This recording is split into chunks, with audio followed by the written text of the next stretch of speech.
obviously, and a cry for help.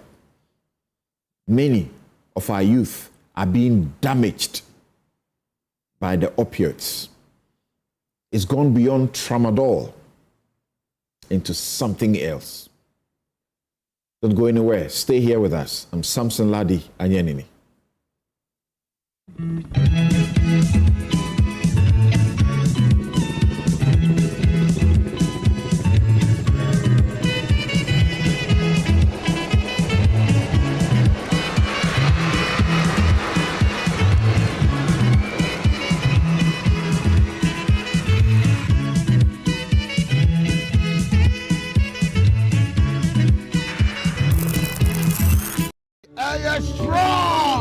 You're tough. Syntax tank, syntax tank. Ladies and gentlemen, I beg you, check your tongue and get syntax. SINTEX. Wait, you're just over 25 years. We are made in Ghana water storage solution. You were green, you were blue, colors in there. Great. That's it, your baha, your mom free water. We have over 400 agents nationwide. Just say Ghana Finance, yeah, baho. Find us on social media, Syntax Ghana. Not nominate here. Say Giovanni, Syntax, say I need you in this community. And it's that simple. I will be there myself. Syntax Ghana page. All right, so just like that, we're wrapping up inside Tessie. Syntax Tank! Strong!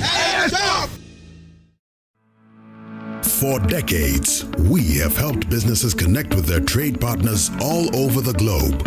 From Ghana to Burkina Faso, Côte d'Ivoire, Benin, Togo, Senegal, China, Morocco, France, Netherlands, and many other countries. We have made it possible to bring Ghana to the world. We have brought small and medium businesses closer to their customers across the regions in Ghana with our SME support facilities. We have brought relief and smiles to the faces of families with our employee personal loans. With our cutting-edge technology and digital support, we take the burden of complex thinking off you, making life simple. That is who we are, as close as a partner. Bank of Africa. We are indeed the African bank with the global reach. Ladies and gentlemen, we're going to demonstrate to you the superior properties of Flamingo paint. As compared to other paint brands on the market, we take equal quantities of Flamingo paint and this ordinary paint. We then dilute them with water. And now, let the test begin. The gentleman on the left is going to apply the ordinary paint, and the gentleman on my right will use the Flamingo superior paint. As you can clearly see, Flamingo has the obvious better hiding. Furthermore, Flamingo has painted a much larger area. You know, one bucket of Flamingo paint is equal to several buckets of any other paint brand on the market. Flamingo paint is made with superior formulation to give superior durability, superior hiding, superior coverage. Flamingo paint, simply superior.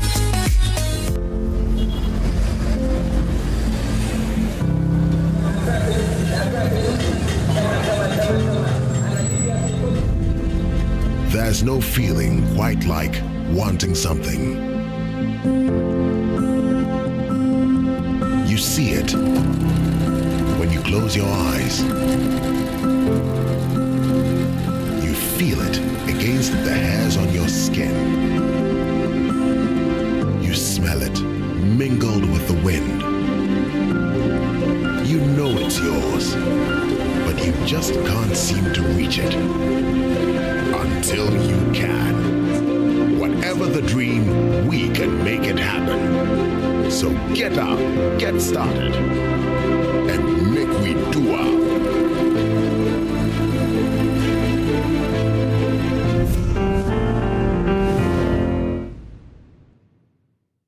We pass the tape and declaring plastic busulia. And I'm what? And then no. Can you not touch it? With them, the idea, see, factor. Yes, I can introduce DBS lifestyle gauge trusses. The same fee baby I say yema menom time airport the that day.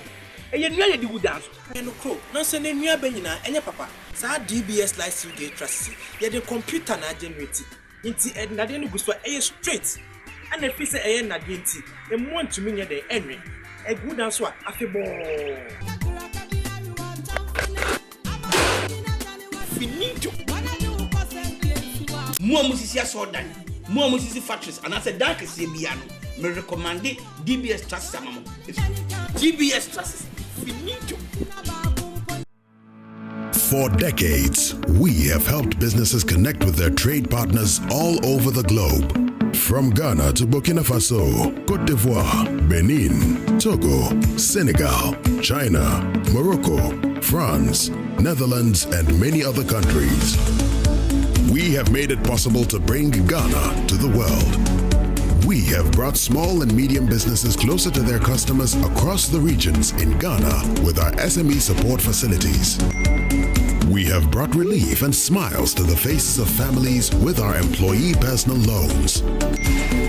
With our cutting-edge technology and digital support, we take the burden of complex thinking off you, making life simple. That is who we are, as close as a partner. Bank of Africa. We are indeed the African bank with the global reach.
Sendika inabeka miaro endo miaro ejumeidie inabeye miaro endo miaro obreidibo inabebo miaro endo miaro Seni besini fenwa miara Seni miara Seni besini fenwa miara Seni besini fenwa miara Obrai besini fenwa miara Endo miara Seni besini fenwa miara Seni miara Seni besini fenwa miara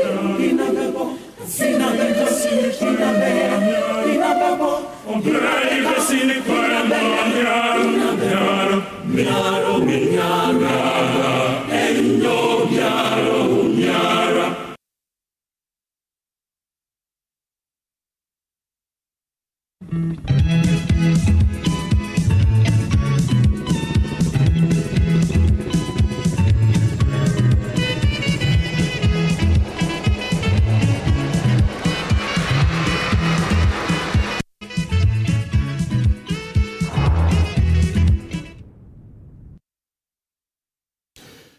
Here's Samson Stake. not a legacy of bad discretion, Mr. President. Deep thinking country lovers like Professors H. Kwesi Prempeh and Raymond Atuguba have the best description for our executive president, the all-powerful executive president. They call the president an imperial president. Literally nothing happens within the realm without the president. The president, they wield wide discretion and are said to appoint about or in excess of 6,000 of those at the helm. Mr. President, the Archbishop Nicholas Duncan Williams prayed when you met him yesterday that you be your own man and not allow anybody to purport to exercise the awesome powers of state invested in you. None ought to be permitted to supplant you, however minimal. It is you we voted for and will hold accountable for all you preside over. This rather should be the guide. Article 296 of our Constitution. And this is what it tells you.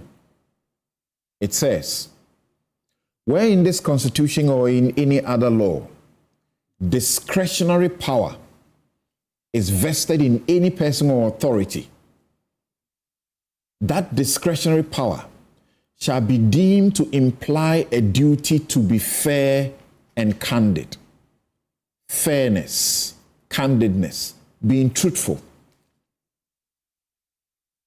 The exercise of the discretionary power shall not be arbitrary, capricious, or biased, either by resentment, prejudice, or personal dislike. It should not be affected by bias, prejudice, or personal dislike. And it shall be in accordance with due process of law. Let me tell you what I'm talking about this morning, Mr. President. The gentleman who has been removed from the NPRA, because very clearly he had a hand, sort of, in the Judicial circumstances. He's being hounded out. That's resentment. That's not the power you have been given. Your power should not be affected by resentment, not by bias, and not by prejudice. Yes, some of us know you. I remember when you made a certain comment and many Ghanaians came at you and said, that is not the John Mahama we know. I sat on this show and we discussed that matter and I made a comment. In your usual polite way, you picked the phone and called me. And we discovered at the time that things were being done that required you to put up a certain posture. Otherwise, your own political party will not be excited with you. That was the time we were hearing issues about all die be die and all the vitriol. And you needed to show that you will not take things for granted. That you also had the capacity to reply in equal measure. Mr. President, the dismissals, mass dismissals that have happened, you need to overturn them by your own act again, guided by this principle of the Constitution. Yes, some of them may have been done wrongfully and not in accord with due process. Please allow the individual institutions where those people have been appointed to take due process to sieve the process. We have seen letters that show clearly that some of these dismissals, by the date you give, 7th of December, are not affected, but the people have been affected. Some of these appointments or recruitments were made in all good conscience and good faith. Reputable institutions led the recruitment processes. Yes, I know how the politics can destroy our institutions. I've been lawyer for people who have been affected before, who have been punished in similar way by the NPP, people who have been punished in similar way by the NDC. But is joining a political party a crime? Is it a crime that people join political parties and find themselves in those employments?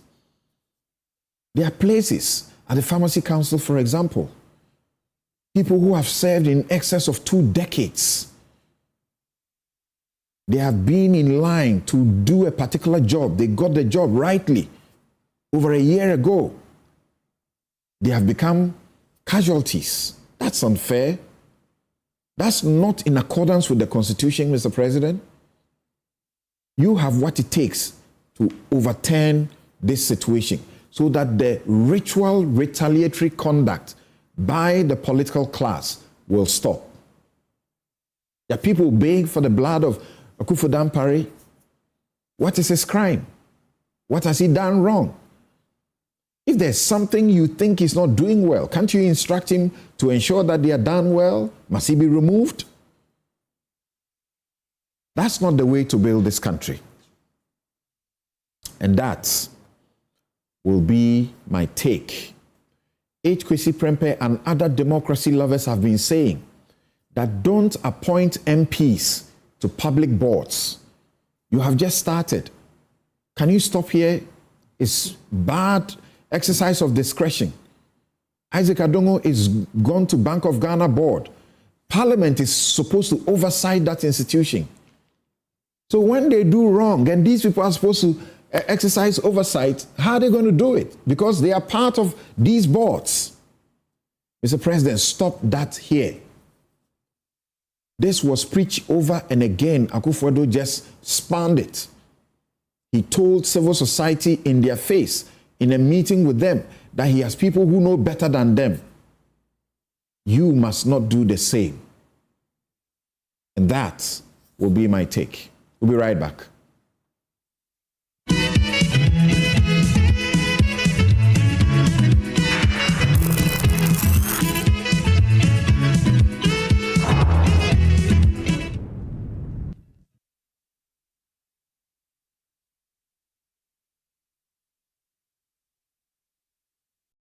You're strong and you're tough.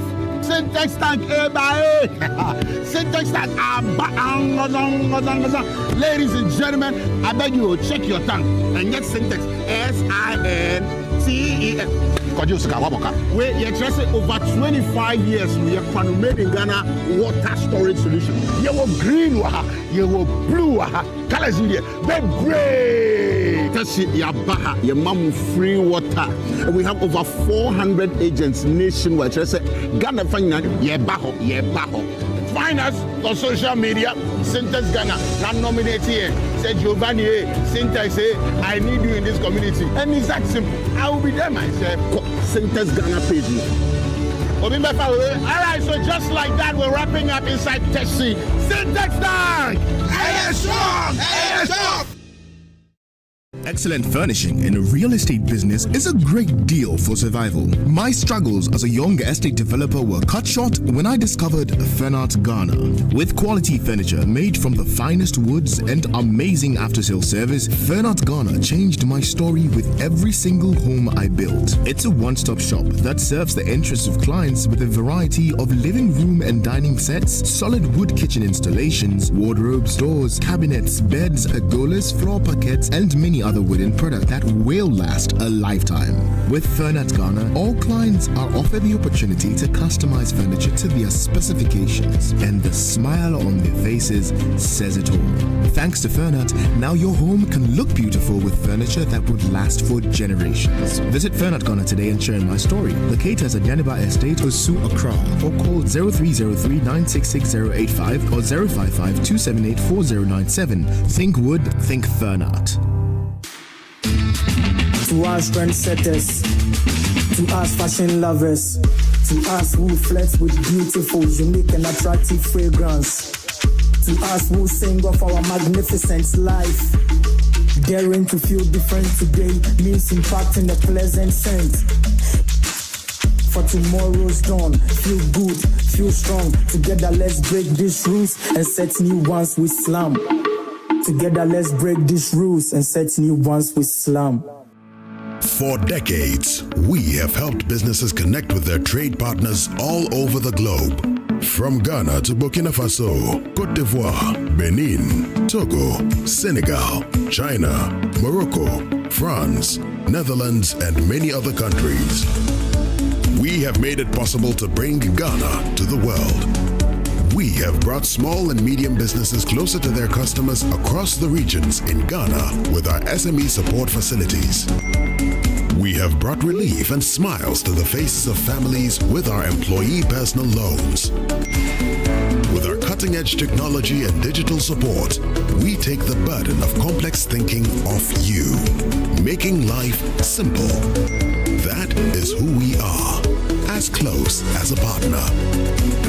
Bank of Africa. We are indeed the African bank with the global reach.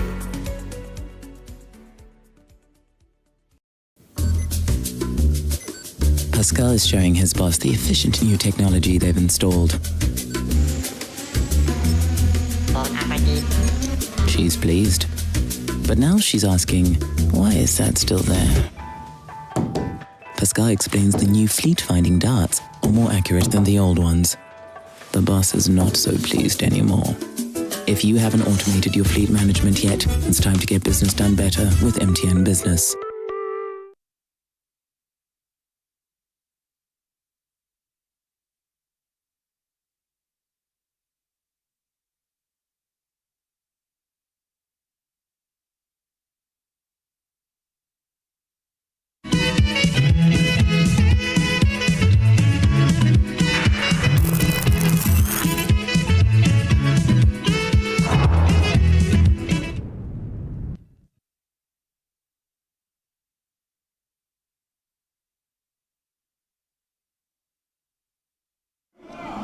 Mr. Speaker, it's not my style to lament and shift blame when confronted with challenges. My approach is to accept challenges and work hard to resolve them. I have therefore not come here to lament on the state of our country, though there's much to lament about. I understand why I was elected with such high voter confidence, and that is to solve Ghana's problems. Yesterday, February 26, 2025, marks exactly 10 years since I stood in this chamber, at this very spot, to declare my determination to fix Dumso, a legacy problem of power shortages. And Mr. Speaker, I fixed it.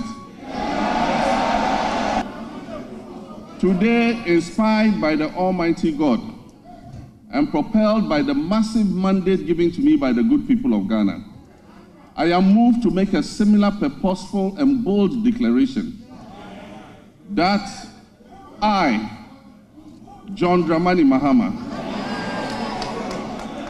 I will fix the economic crisis confronting our country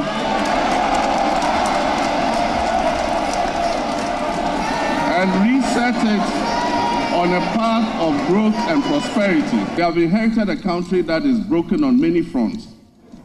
The profundities of the challenges confronting us are staggering. We are saddled with staggering debts and glaring signs of almost deliberate and, in some cases, reckless mismanagement of our resources.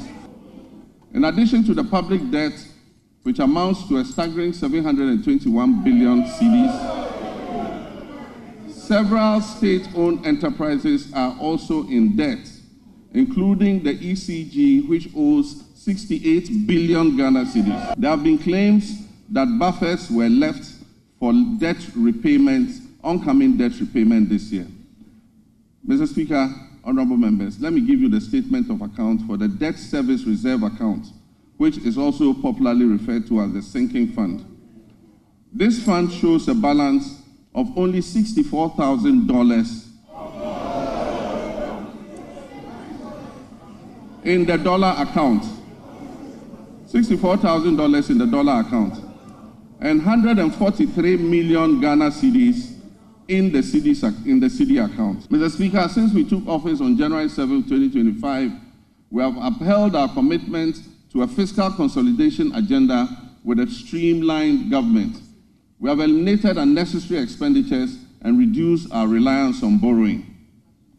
Our prudent debt management practices have led to a substantial reduction in interest rates. The president says the economy is in intensive care. My guest this morning, Felix Kwakye Ofosu, is Minister of State, Government Communications. Dr. Stephen Amoah is right here in the studio, former Deputy Minister for Finance and MP. Asokwa? MP in Shaiso. So, yes, Stephen knows I can't get that wrong. But that's what I have on on the list here, and I just knew it was wrong. Bobby Banson is lawyer. He teaches the law at the Ghana School of Law. In the second segment, we'll be joined by Dr. Angela Dwamna-Boaji, Executive Director, the Ag Foundation, Ghana. Dr. Kwame Sapong-Asiedu, CDD Fellow, Public Health. We will deal with the matters concerning the opioids. And if you have seen the BBC documentary, I don't know what goes through your mind as you watch that documentary. It's not the first, and this will not be the first we'll be discussing this issue here, but it does look like some critical attention has to be paid to that sector, those issues, else we are just doomed. And already we've started hearing from the public entities doing the normal face-saving talking. They wait until, the exposés are made about how they are sleeping on their jobs. And then they begin to tell us that, we are doing this, we don't do that. We are tired of the talking, right? When you are appointed to do work, just do the work, okay? So, welcome to the studio, gentlemen. Felix Kwakye Ofosu will join us shortly. Now, Stephen, is it really the case that what I'm seeing is correct, that the NPP will be holding the true state of the nation? Is it tomorrow or Monday? Possibly yes. There's a statement. Yeah, possibly yes. True state of the nation. But as you say, those who are managing the affairs now are the ones who are telling us what the true state of the nation is. How do you tell us the true state of the nation from where you sit from outside? Okay, thank you very much. My regards to our viewers this very morning, and I think your question is extremely legitimate. I mean, as a result of asymmetric information, one would have expected that those in the helm of affairs, whose hands are in the soup, will be able to tell us the exact state of the nation's economy. So I agree with you. But then one thing about talking about a country's economy, some said it's not just like having the discretion to talk about yourself or something else. There are figures. So sometimes you can do all the propaganda in the world, but the figures truly will expose you. So you can that's our public debt is 721 billion cedis. Is that fact or not fact? Let me tell you. Is that fact? No, I'm coming. Let me explain to you. Anybody that talks about just debt and does not talk about debt to GDP, in my opinion, respectfully, not to the president, but generally, is on the path of deceiving people. Is it a fact or it's not a fact? No, debt, as I'm sitting here, yes, debt, it has this sort of incremental propensity or whatever. So that could have been yes or no, depending on the time we're talking about. Yes, you can do whatever you want to do with the fact. But I want, first of all, can you please first principles, faithful to the facts. But what I'm saying, 721 billion is our public debt stock. That is correct or false? No, I'm saying that is what he said. He's saying. I don't know which date he's quoting, but what I'm trying to say is that the best way to tell Ghanaians the truth is our debt to our GDP all over the world, because you can have an institution whose debt is 1 billion, okay, and you can have an institution whose debt is 4 billion, but in terms of the one that is doing well, it can only be determined by expressing that as a percentage of your GDP, the assets you have. So you cannot just quote in, unless you want to be mischievous, I mean respectfully. Now you talk precisely about our debt to GDP. Let me tell you, our debt to GDP, as of the time we're handing over, was about 74.6. In fact, it had been reduced within that shortest possible time from almost 78, 79 thereabout. So this is what we have to talk about.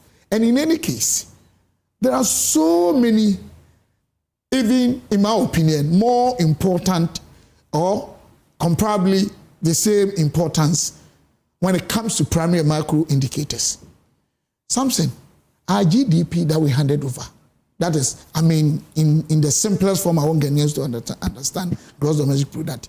I mean, in summary, how our economy is growing. We're growing 6.3% as of November. Of course, it remains provisional, but within 1 month, it couldn't have changed remarkably to any other figure. As against 2016, that they handed over to us 3.4. In spite of all these global issues that we went through, something, debt to GDP, post-COVID of the world, was about 238%. Advanced economies were around 237. Emerging economies that I think I'll place Ghana in because of being middle income status was somewhere around 191. So you look at, you situate these things in a certain context. Yeah, but I was doing something. You see, you will have all the time to do your to explain these things. To do that's fine. To do the things the way you people like to do it. But you see, I was saying, can we first be faithful to the facts? Mm-hmm. Because the president spoke about the state of the nation. Mm-hmm. Is it the state of the nation, or it is not, that we have accumulated energy sector debt of 70 billion Ghana cedis? Energy sector debt. If I tell you I have that specific right now, I'll lie to you. Okay, so when you don't have the contrary, I'm coming. When you don't have the contrary, and you are not in a position to have say, I think it's fair that you allow me to explain to you. You ask me questions. It's not you're doing one-on-one with me. I'm doing one-on-one with you. I told you it's for now. Program. For now, I'm doing one-on-one with you. So you will have the opportunity. So you will have the opportunity. Explain. No, you see, I told you will explain. But before you explain, can we get to first principles? True state of the nation. So I'm giving you first principle. There is energy sector debt. So the energy sector debt is the only thing that determines the true state of the economy. I'm taking it one by one. So I started with the public sector debt. Respectfully, it's my area. Just allow me to explain. So you ask me. Sometimes we reduce some of these things, in my opinion, not your fault, to the level that it makes so simple and people make arbitrary decisions out of it. You've asked me, allow me to explain the true state of the economy. You can't just go and pick just one parameter somewhere and deal with only the nominal figure without the assets and other things and say, is that true or not? I say, is it difficult? Something, are we dealing Are you with unable? So hold on, Sticker. Are you unable? I don't know where you want to. Hold on. Honestly. Hold on. Are you unable Are you unable to explain Explain after what? you admit that this is the debt? No, you are not getting what. If I put up a figure, No. which the president has told us is the true state of the nation today, are you unable to make an admission first before you now explain the other parameters that you want to bring in? Are you unable can to I do speak that? now? Can I Please speak? go ahead. Something.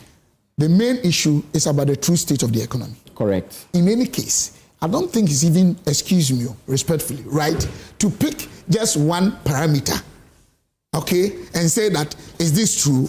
If you admit, you can explain. I think anywhere in the world, what are the appraisal variables that we are considering and compare and say that, oh, we left a very bad economy? I think that should be, in my opinion, the right way as a financial economist. So can you allow me to at least give a preamble, the true state of the economy, what we left, the performance indicators, then all these things will come in, where we did well, where we did not do well, then we find the net performance.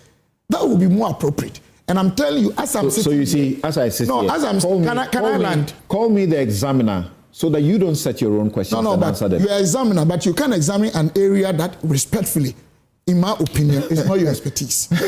I don't need expertise to tell you what the facts that have been churned out are. I have not, unless you have contrary facts. Okay, I'm saying that for you to give specific figure of the energy debt, Yeah. I don't have it.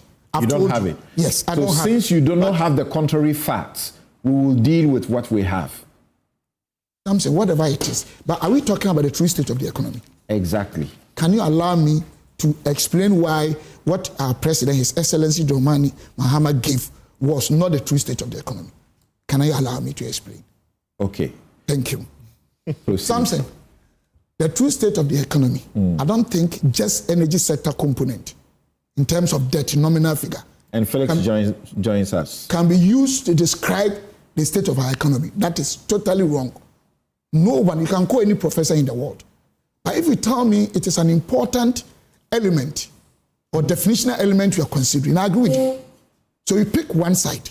In any case, by November 2024, okay, something, our GDP growth was almost as twice as 2016 we left for this present regime. You can find out. Agriculture was growing 2.7%. You know, it's one of the mainstays of our economy. We left 4.5%. Industry was growing 4.3%. We left 8.9%. Services was growing 2.8%. We left 5%. Primary balance as a percentage of our GDP was positive against the negative they left. Reserve, we had 3 months. Even in terms of nominal figure, we are ahead of them. Inflationary rate, that one, we did worse than them. They left 15.4. We left 23. Then you talk about debt to GDP. We left 74.6. They left 55.6. But even then, the NDC moved to over 70%. Then we had rebasing, or we rebased the economy. It came to 55, but they used the same to appraise ours, so which means ours was worse. But something, in which context we are talking about? We had a situation in the history of this world that Ghanaians were asked to stay home, but they were paid. Public and civil servants. After a few months, they were running shift for almost 21 months. We had revenue shortfall of over 12 billion. Private sector sacked over 40,000 people, losing payees and then losing corporate taxes. And then the whole world, debt to GDP, moved to 238%. Therefore, I'm coming. Therefore, what the president told us is not the true state of the nation. I think we move beyond. No, I'm coming. All the parameters, most of them, we have done better than he handed over to us. So if you want to appraise, there should be a reference point. Stephen, we have gone over this kind of arguments over and again for how many years? So the point is that we are discussing the true state of the economy. And I'm giving you the figures. Wait. For economics, you deal with the true state of the nation. What you are saying are matters we are familiar with. But they are the matters. Do they change the state of the nation as presented by the president? Do they change it? No, they show that the president did not present the actual state of the economy. Because some say, let me tell you, this same economy that we are talking about went so bad because of global crisis. You can take or not. You can't say solely, but largely. And the world figures and the world's economic performance indicate and exonerate our government. This is a fact. You can say whatever it is. I've given you the figures from IMF. You can check. Can you point to, you know, we're having a discussion. I know, but at least when I make a point. It's not a monologue. Hold on. Something. Hold on. When I make a point, then you can come. Steve, hold on. I'll lose my thought. This is how we do it. This is how we do it. Hold on. Can you point to a figure put out by the president against any sector which was wrong? A figure? Yeah. The president put up. Something. He said, Esla, there was the collection of over so how could you 40. So how could you say that was 45 billion? What were you using Esla for? Look at some of the obligations we had to use Esla to perform in terms of even performing our debt obligations. What happened 2023 August? We were able to perform that obligation in terms of paying our bondholders. February 2024, August 2024. At least we had not misused. The fact that you have a fund, that you think the money in it is not enough, does not mean that we had misused the money. But what the president is saying, there are figures that are far better than he handed over. Right now, if you leave this place and we hand this place over to another manager, what happens? We take stock. You left two things. The time the second manager is leaving, are they one? Is it one or three? And we are saying that all the performance indicators, most of them, exonerate us and indicate that the economy that we left for them is far, much more stable and restored. I'm not saying there are no challenges. And I've given you, and even the underlying causes, the context we are talking about, means this government. We've done so much. You heard my question. My question was, if what the president presented is not the true state of the nation, you see, I've been sitting here for over a decade on this show. I'm used to this hackneyed, repeated way of doing these things. That a president presents the state of the nation. Then the opposition say, we are coming to present the true state of the nation.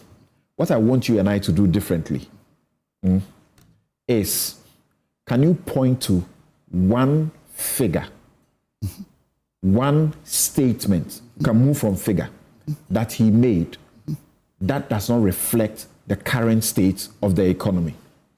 The sinking fund, which is called the reserve fund, he says at the time he left office, we had in the dollar account as much as 250 million.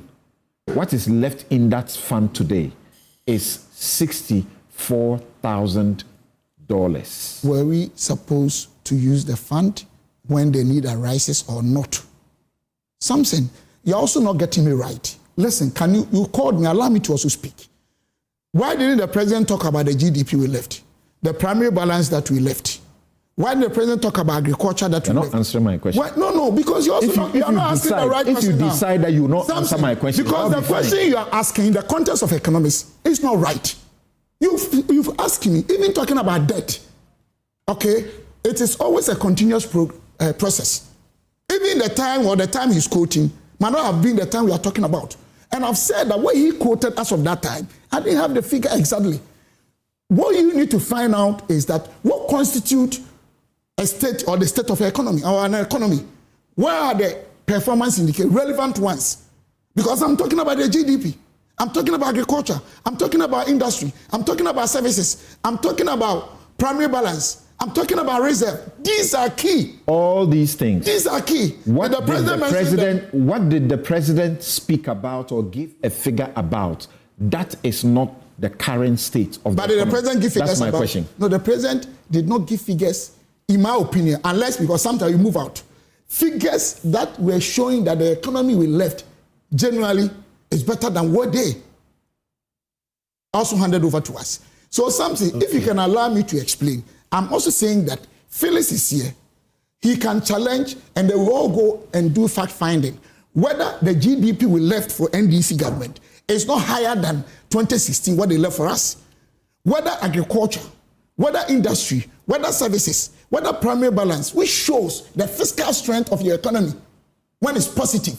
That's what we left for them. So some of the parameters... This economy that has been rated junk. You are telling Ghanaians here. By who? This economy, you've forgotten what this economy has gone through. You are talking about 2022. You are not talking about 2024. And 2022... This economy that is paying DDEP and it is saddled with it until 2020 what? Can I explain this thing to you? DDEP is unfortunate. And I side with those who went through that unfortunate period. I mean the holders. But let me tell you, bring any professor in the world to debunk what I'm saying. When there's a holdout in this situation, okay, the only way out is to restructure the debt, deal with the extension of the maturity date and the payment terms so you can make time to pay. But it is very unpalatable to the victims or the bondholders all over the world. It's not only Ghana it has happened. Okay. The problem with our country is that, for instance, you're a lawyer, a great lawyer. When you're talking about something about law, I should be able to allow you. I'm not saying it doesn't mean I can ask questions. But when somebody understands something and is explaining, and we don't want to accept the reality of it, it's like a doctor diagnosing. I'm not going to buy law books. I'm going to buy Kinke at the same place that you go and buy the Kinke, and I know what is happening to it. I go to change money. I need to travel. I need dollars. I know what the circumstance is. So that cannot be that because I am not an economist or a finance person, I can't appreciate the circumstance. You move to another area. You can, but let me explain to you. If you had a global crisis, your inflation rate went to 54.1, and it's been able to be reduced to 23%. Something. Can you also use the global performances of these indicators as reference point and see whether Ghana is doing well or not? And I'm also saying that what was handed over to us, most of the primary macro indicators, then one would have also said that now Doomsday is back. One would have said that public service workers and then civil service workers, even including health and education, essential services workers, are being sacked. So you are talking about the economy today we are talking about. The only way you can accept what the president said, or NDC, those in government... Health and education, nobody is being sacked. No, I have a letter, unless it's fake. No, I think they've confirmed to us nobody is being sacked. But I have a letter that I'll show to you. Okay. That my constituent is at home now. Unless they are lying to me, I'll give the letter to you, then you find out.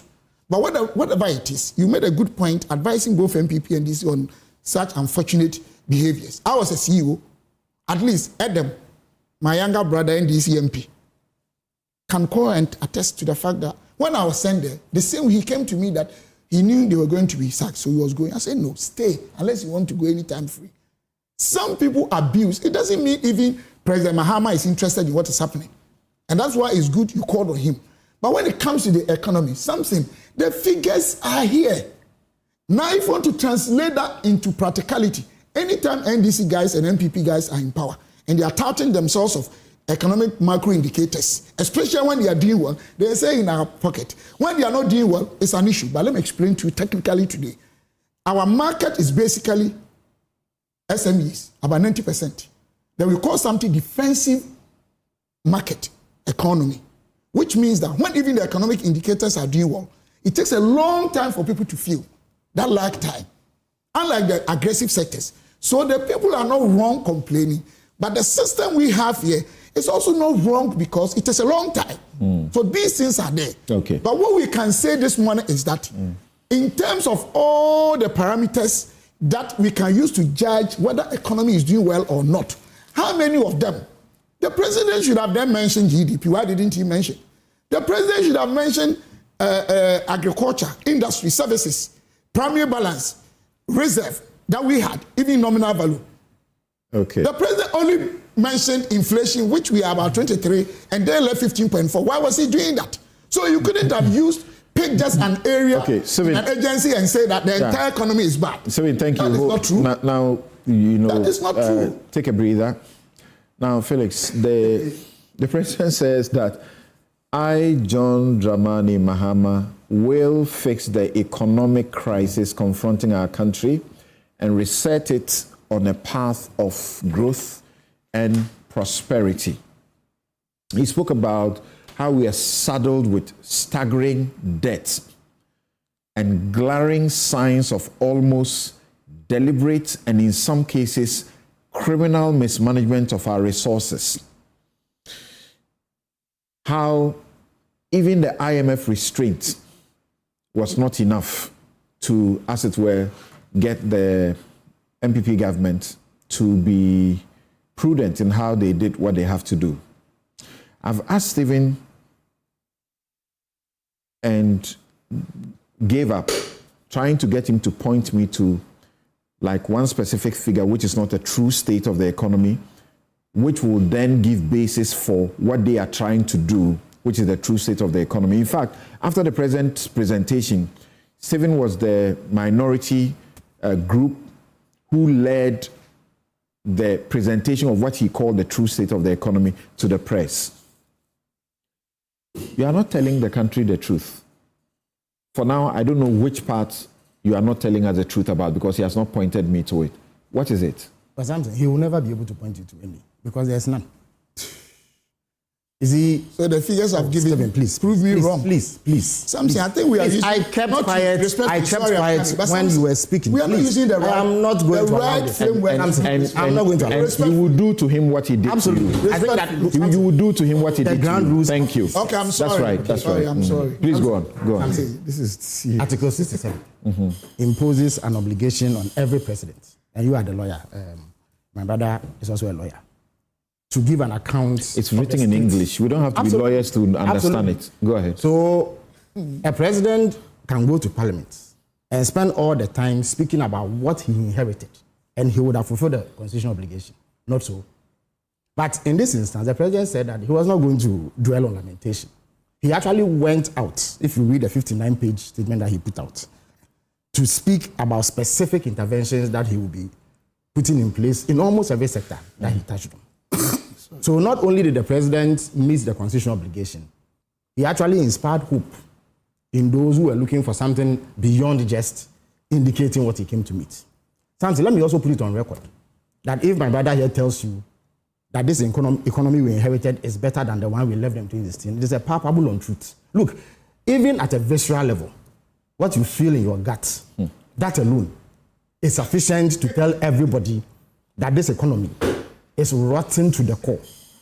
Something, we have only recently engaged in domestic debt exchange, which is the harshest economic policy ever implemented under the Fourth Republic, if not the entire history of Ghana. They took 1.3 million people through excruciating hardships by telling them that money that they were expecting to receive from government after having bought bonds were not going to come. They were going to reduce drastically the interest rate that they had agreed with government, and they were going to extend the maturities. This took 1.3 million people through hell, including Kama. You remember his lamentation on a public platform. May God rest his soul. So even at a visceral level, everybody who has lived in this country knows that this economy cannot be better than what they inherited in 2016. Now let's look at the figures. There's good reason why the president did not dwell on all the economic indicators. There are about 18 of them. In due course, on 11th March, when the finance minister presents his budget, he will go into details about the specific indicators. If you take out the growth rates, all the rest are worse than what they inherited. Indeed, you recall that after the cabinet session, the first cabinet session, I gave a briefing where I indicated that the numbers are far worse than they even put out. Some say it is not true that they left a positive primary balance. It is not true. They set a target of 0.5%, which is supposed to be a surplus. And if you know what the primary balance is, it is simply, crudely speaking, your deficit minus interest payments. Because that is statutory. You don't have a leeway.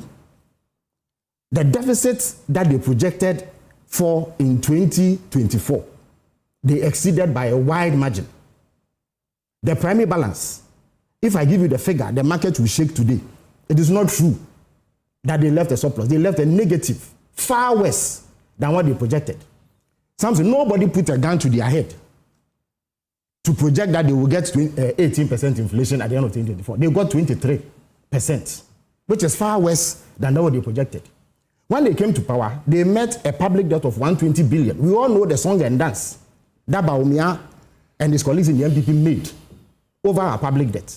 When they were leaving, it was 721 billion. Even then, it was because we had some debt write-off recently. After the domestic debt exchange, they had to supplicate before our lenders to let go of our $2.8 billion in debt. That is how come we even have 721. Debt to GDP ratio, we left 55.6. 2 years ago, it was 104%. The gulf is wide. Now, it is in excess of 70%, which is far above the threshold. And in fact, when it comes to debt to GDP ratio, as I was talking, I had in comparing our debt to GDP ratio to other countries. Something, the figure is even not the issue. Please. Yes, but I did not interrupt when you were making that point. You compared us to countries that have 280% debt to GDP ratio. Something, you are talking about countries that borrow sometimes at 0.5%. You borrow at 9%. But when you come to debt, the real issue is your ability to repay. And it was glaring that you couldn't pay. That is why you asked bondholders to forfeit about 240 billion Ghana cedis to you in your domestic debt exchange program. You have gone to external lenders to ask them to take a haircut because you can't pay your debt. At the time you took over in 2016, we could pay our debt and still have some to deal with domestic problems. You could not pay it. So how does anybody look at this economy and tell you that it is better than what they inherited? That is dishonesty.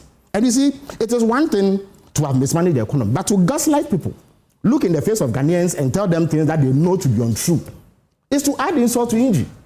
And it is little wonder that you suffered the electoral defeat that you suffered. Why? The people of Ghana have voted clearly on what they think the state of the economy is. And that's why I said that even if you put aside the figures that I've given you and did a visceral assessment of our economy, it is glaring. Now let's talk about the debt. Look, ECG alone. Wait, hold on with those. Yes. ECG, Cocoa Board, and the rest. Yes. Hold on. Was the president being faithful to the situation, our true situation, when he referred to the sinking fund, what you call the reserve funds? Yes. And left out what Dr. Kabiru Tia Mahama refers us to, that he should have referred to what the Treasury main account, where there was an end-of-year revenue of 3 billion Ghana cedis. There was also 700 million from Treasury bill subscriptions issued in January that remained unused. Additionally, in January alone, the government received 6 billion cedis due to late payment from December. He's saying that there are other sources that the president ought to have been referring to if he wanted to be fair to the facts, rather than just stick to the one part of what he calls a sinking fund and say he left $250 million and the dollar account now is left with only 64,000. When sometime last 2 weeks I put out the statement indicates that the president has authorized the finance minister to do two things: make sure that he pays off bondholders on 18 February and build buffers towards retiring maturing debt in July and August. The immediate response of the MPP was that they had left buffers.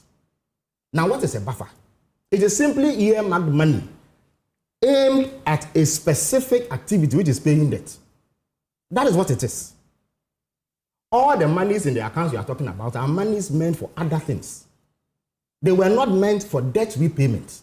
The account into which you pay money, you keep money to repay debts, at least since 2015, when the NDC established it, is the debt service reserve account, which we popularly call the sinking fund. So when you say you have left buffers, you must indicate exactly what buffers you've left and what it is for. This account, I have the account details here. I've printed all of it. This is a dollar denominated account. This is a CD denominated account. The last transaction that they did in that account, if you take the dollar component, was on 22nd October 2024. After that transaction, the balance in that account was $64,387. And we are talking about payments totaling 15 billion if you add the July and August maturities to it. If you are going to pay 15 billion, do you use $64,000? If you look at the CD account, the last transaction was on 2nd January. After that, the balance was 155 million. We are talking 15 billion Ghana cedis in payment, 6 billion for the maturities that occurred on 18th February, and then 9.2 billion for those that would occur in July and August. And you are talking about Treasury main account and some 700 million, which were not earmarked funds for debt repayment. Look, since we've been in power, in the last 6 weeks, 52 billion Ghana cedis of the debt that they left has been due for payment. I saw that my friends and co, he was in Parliament claiming that we had borrowed 59 billion to create the impression that today, if you pick that public debt, we've added 59 billion Ghana cedis to it. That is not true. All that the Minister of Finance did was to do the routine rollover of maturing debt, which simply means that you go to the Treasury market and take money to replace the debt that you are paying. Now, we are even doing it at a lower interest rate. So when you look at the public debt, it has not moved. The net effect is zero. There's a question almost all of them were asking when I watched them speak to the press. In less than 2 months, where did you get the money from to do what you are doing if they didn't leave you that money? People have not stopped paying taxes since they left office, have they? That's what they call teaming. Taxes. Have people stopped paying taxes in Ghana? I've also told you that the finance minister has been doing operations on the T-bill market. If you go and put money for general expenditure, goods and services and what have you, in accounts, and somebody comes and creates a reserve to repay funds, you don't say that you have left money for debt repayment. Their specific response was that they left money for debt repayment. That is what they, is that not the claim they made? Right, that's what they said. So where is the money that they left to repay debt? Goods and services money is not for debt repayment. They have consistently made how many? About 3 payments so far. So and they did not. They borrowed money to pay $324 million, which was due for payment in January. Since then, they didn't make any provision for future debt payments. And the account that you put money in for that purpose is this one: Debt Service Reserve Account, as the name implies. So when he tells you that they left money for debt repayment, it's not true. Number 2, we have not borrowed 59 billion, or we've not added 59 billion to the public debt. The net effect on the public debt remains the same. As for rolling over maturities, it is something that he used to do as Deputy Minister of Finance, and he knows it. So why do you go out and mislead the public and create a false narrative just to justify the parlous state of the economy that you left? Something, how do you tell me that an economy in which, I beg your pardon, in the next 4 years, we'll be required to pay 280 billion Ghana cedis. Next year alone, we expect tax revenue of just above 200 billion Ghana cedis. 180 billion of that will go into debt servicing because of the debts that they left.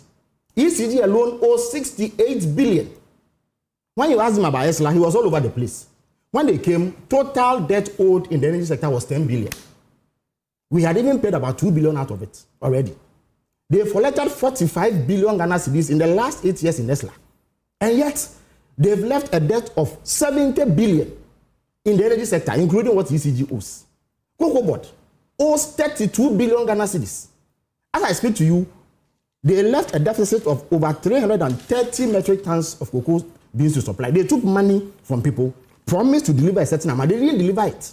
So they've squandered the money, and yet they didn't supply the beans. So now, every cocoa tonnage that we have to produce this year, part of it must be committed to the debt that they created. Because of that, the cocoa sector is losing $840 million. Okay. We lose $4,000 on each ton of cocoa that is produced this year because of the agreements they made. Right. And look, when you go to the road sector alone, if you take out the debt of 21 billion that they left in terms of certificates that have been presented for payment, they've made commitments of over 105 billion Ghana cedis, some of which that didn't have commencement certificates.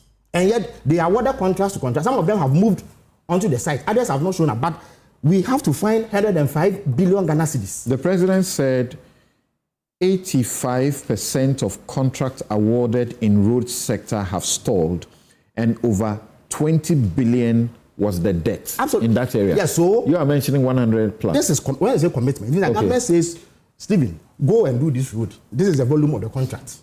Samson, go and do this road. This is the volume of the contract. Once it remains on your books, it becomes a commitment. You have committed yourself. You see, you have committed yourself to pay. It amounts to 105 billion. Meanwhile, you don't have 105 billion sitting anywhere to pay. Steve, I can hear you. I can hear you complain to my friend. I'll come to you shortly. Look, I'll come to you shortly. Now, listen. The health sector alone. Listen. If you go to the health sector alone. Hold on for me. It's Steve, your show, but when it comes to listen. I'm being honest. Stephen, anytime you come on this show, you have this complaint. Let me tell you. Anytime you come on this, Stephen, wait. Anytime you come on this show, you have this complaint. Do you know why? It is not because I am the problem. That, as a matter of fact, I'll tell you. But if you check the period, now listen, wait.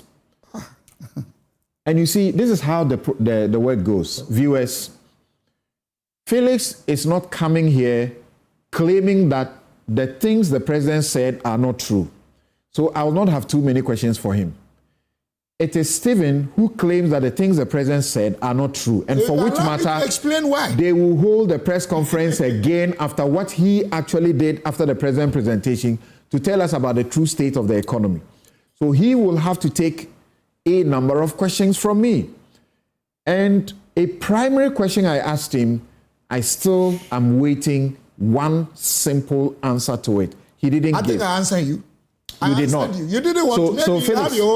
Felix, wait. So let me go on. And in fact, you spend more time than he has. Something, yes. Okay. Something. Yeah. In the health sector alone, if you put all their commitments together, they owe 15 billion Ghana cedis in the health sector alone. If you go to the communication sector, 3 billion Ghana cedis. Even the defense ministry owes 3 billion Ghana cedis. The question we are asking now is, in the face of all of this, the president says, I will fix this Absolutely. economy. How is he going to do it? He's going to do it. First of all, you have to be prudent in the way that you spend resources. You don't take money and spend all of it on consumption like they were doing. Having all manner of programs with fanciful names and throwing money down the drain. So he said that first of all... First they squandered. Then you say they are throwing money down the drain. Look, in the last 8 years, if you use the same measure that Baumia used to assess the NDC government, in terms of how much revenue came into the kitty, we had about 250 billion Ghana cedis between 2009 2016. They got almost 1 trillion Ghana cedis. And yet they saddled us with this sort of debt. President Mahama says that we have to be prudent. So there will be significant cuts from the beginning, starting with the size of government. Samson, I am government minister responsible for communications, right? Government communications. There was a ministry that used to do that. They had 76 people managing government information alone.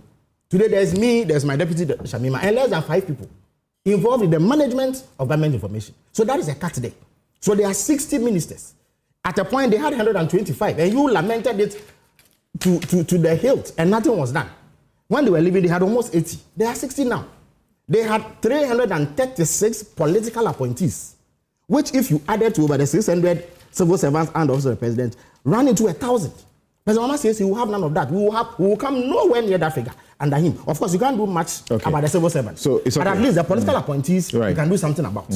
And then the resources that we get will be used judicial. Look at what is happening with the national service. Samson. Right. We'll go there. Let me land. We'll go there. National service is a separate matter. No, thank you. Thank you. That's fine. Now, Bobby, I'm going to come to you for very brief comment. You gave me the caveat before we started that you didn't even want to talk about this.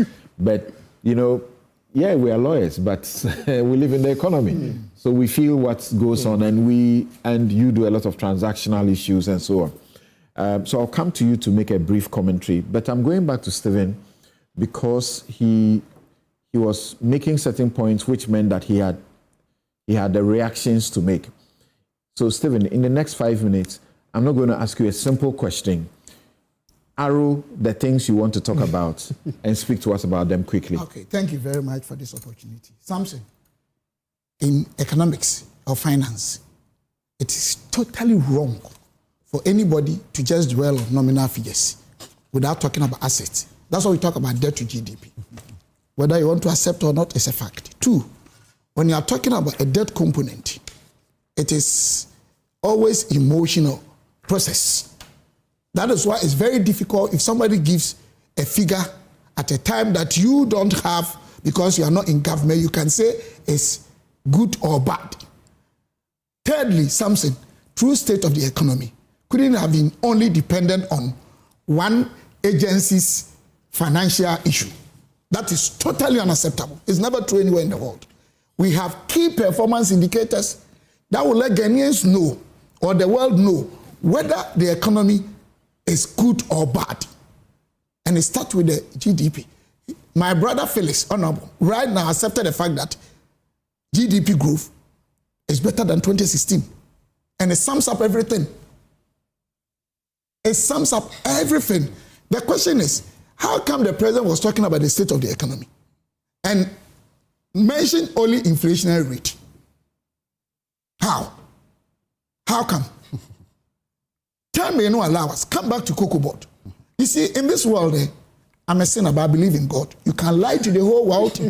Everybody will believe you, but there are consequences. Why do you paint a picture as if Cocoa Board, what is happening is unheard of or is worse situation? The rollover issue, NPP government or administration came to meet almost 200,000 tons from our brothers from the NDC. It's not like somebody took money and then will not supply the cocoa. What they do is they conduct a research, and based on the projections, they go to the market and sell with the anticipation that they are taking this money for the projections they have. When you have a very bad weather, such we had our time, you may not even get up to the number. As I'm talking to you in the same period, Cote d'Ivoire is having this same rollover issue, about 500,000 tons. NDC the same. So it's a natural issue with Cocoa Board. Now you come to road, and the NDC, 1 kilometer of road, even that time, was costing Ghana over $444,000 per kilometer. Ours is less than 300,000. So go and check all these facts and figures.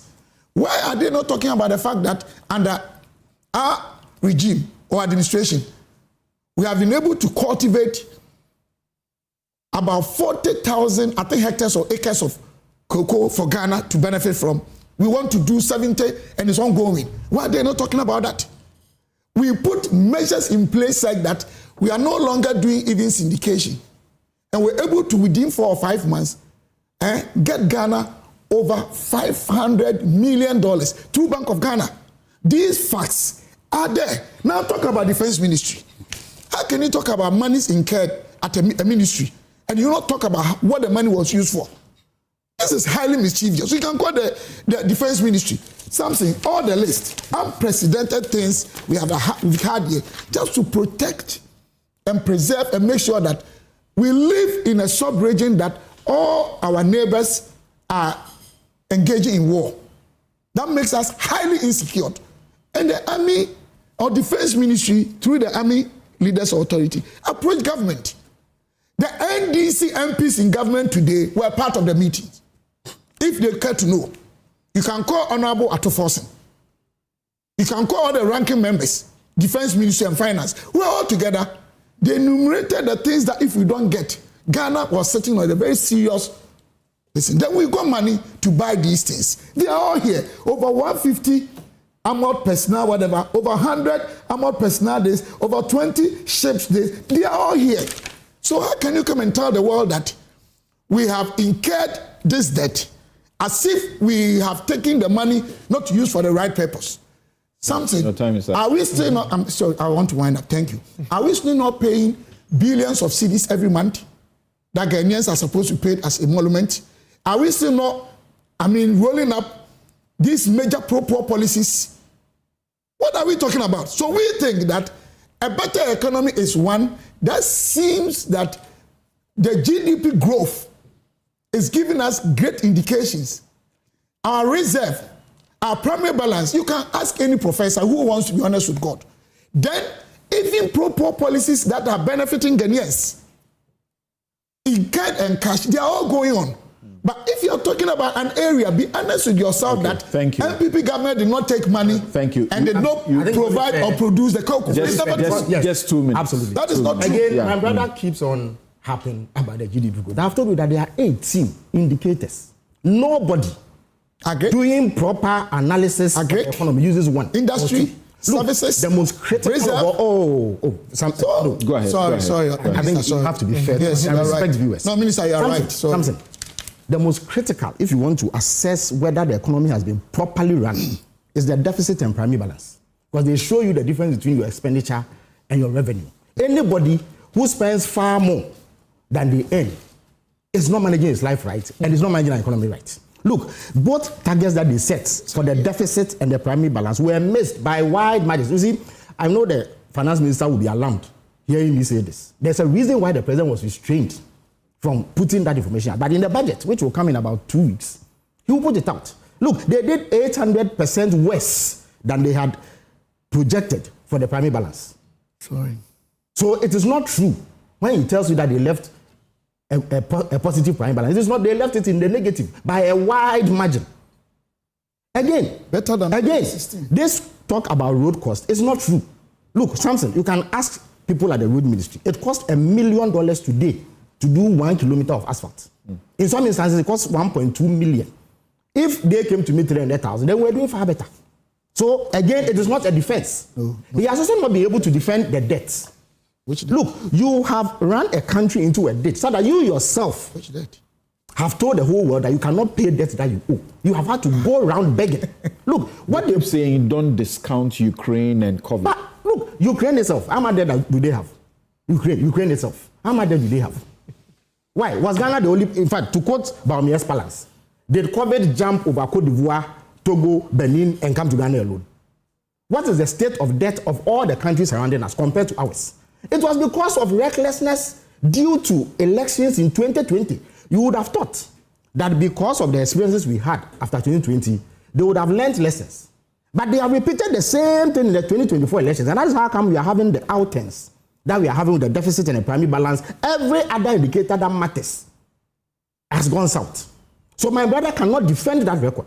Indeed, they were clad in black in parliament. And I remarked to the majority leader that it is obvious that they are mourning the state of the country that they left us. Because if you run a country like this, perhaps you should wear sackcloth and sit in ash. Let's see those pictures in parliament as we wrap up. Yes, Bobby, I don't know what you will have to say briefly about it. I had a question or two for Steven, but he doesn't want me to ask questions. They would have actually helped him to elicit more, the things he's saying to help his viewers. Go ahead.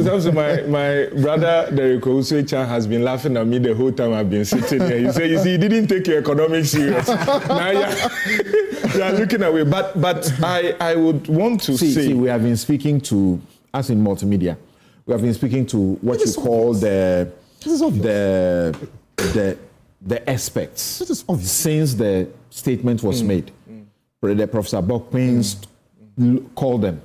And some of them say even President Mahama has been measured or restrained. Yes. I heard somebody actually say he's been a bit charitable in talking about the real state of the economy because it's worse than what he had to talk about. Something I would want to say from my perspective, what I expected from the president was that, during campaign, you tell us your manifesto. That's right. Once you get into office, you have an opportunity to assess the financial health of the country that has been handed over to you. Correct. To see if some of the things you have said as a manifesto can be moved into policy, if there are laws that must be passed to help with the implementation. Then you tell us deliverables to help us measure the things that you said you are going to do. Okay. And it's been exactly 50 days or so since he was sworn in as president. Now, I didn't listen to all of it, but I read the statement after. you see that in there's some sense of him appreciating what exactly was expected of him. Now, I'm not in a position to deny or admit, like lawyers will say, the figures that have been thrown out.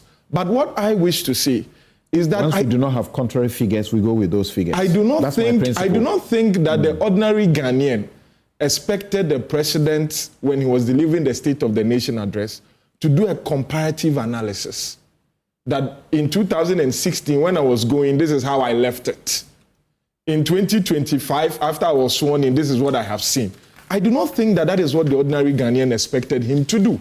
And so it would be quite unfair for us to now say that when he gave the State of the Nation address, he should have put it in the context of what he met in 2016, or when he was leaving office, rather, in 2016. I think that would not be fair, because 2016, 2025, he said it himself, almost 10 years since he last gave the State of the Nation address. So that, for example, you would have wanted him, before he said he's going to fix the broke economy, you didn't want him to tell us that our debt is 721 billion. No, I expect him to say it, because that is what he has. That is why I said during election, he gave us a manifesto.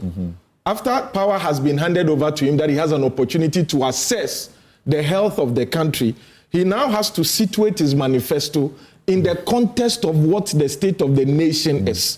And then be able to tell us, okay, based on the manifesto, these are the policies that my government will pursue. He says a lot of them. That is what I said. That some of which because he mentioned airlines that he is asking to be passed for implementing some of the manifesto promises. Specific amounts for specific projects. And then now we expect us, or we, the ordinary persons who are bereft of all these economic expertise, to now have a basis to measure him. After maybe the next time he comes to us to give us the State of the Nation, we will not be comparing him to what he inherited in 2024. We will not be comparing with the deliverables that he had given to us. Is it that you simply wanted him to just say, in agriculture, for example, he tells us that we import, we import 95% of our poultry at the cost of, $300 million US dollars annually. You expected him not to say that and simply say the options he gave, including the Nkukon Kitinkiti project. No. Because we will not know why he is giving those policies if he doesn't tell us what the state is. I want to understand where you are faulting him. No, I'm not faulting him. Something right. No. I've never said no. What I'm saying is that what he did is what I expected him to do. Okay. That is what I'm saying. I'm not faulting him. But he shouldn't have gone to figures at the time he left office and now. But he didn't do that. Honorable is saying that to understand. He did. In the sinking fund, he said that when I was leaving, I left you a sinking fund with the dollar account of $250 million. Yes. Now the dollar account is 64,000, not $1 million. Yes. He gave inflation. No. So what I'm saying is that between the 2016 that he left the 250 and the 2025 that power has handed over to him, we would not have expected him to tell us that, okay, I'm aware that between the 2016 and 2025, this is what the money was used for.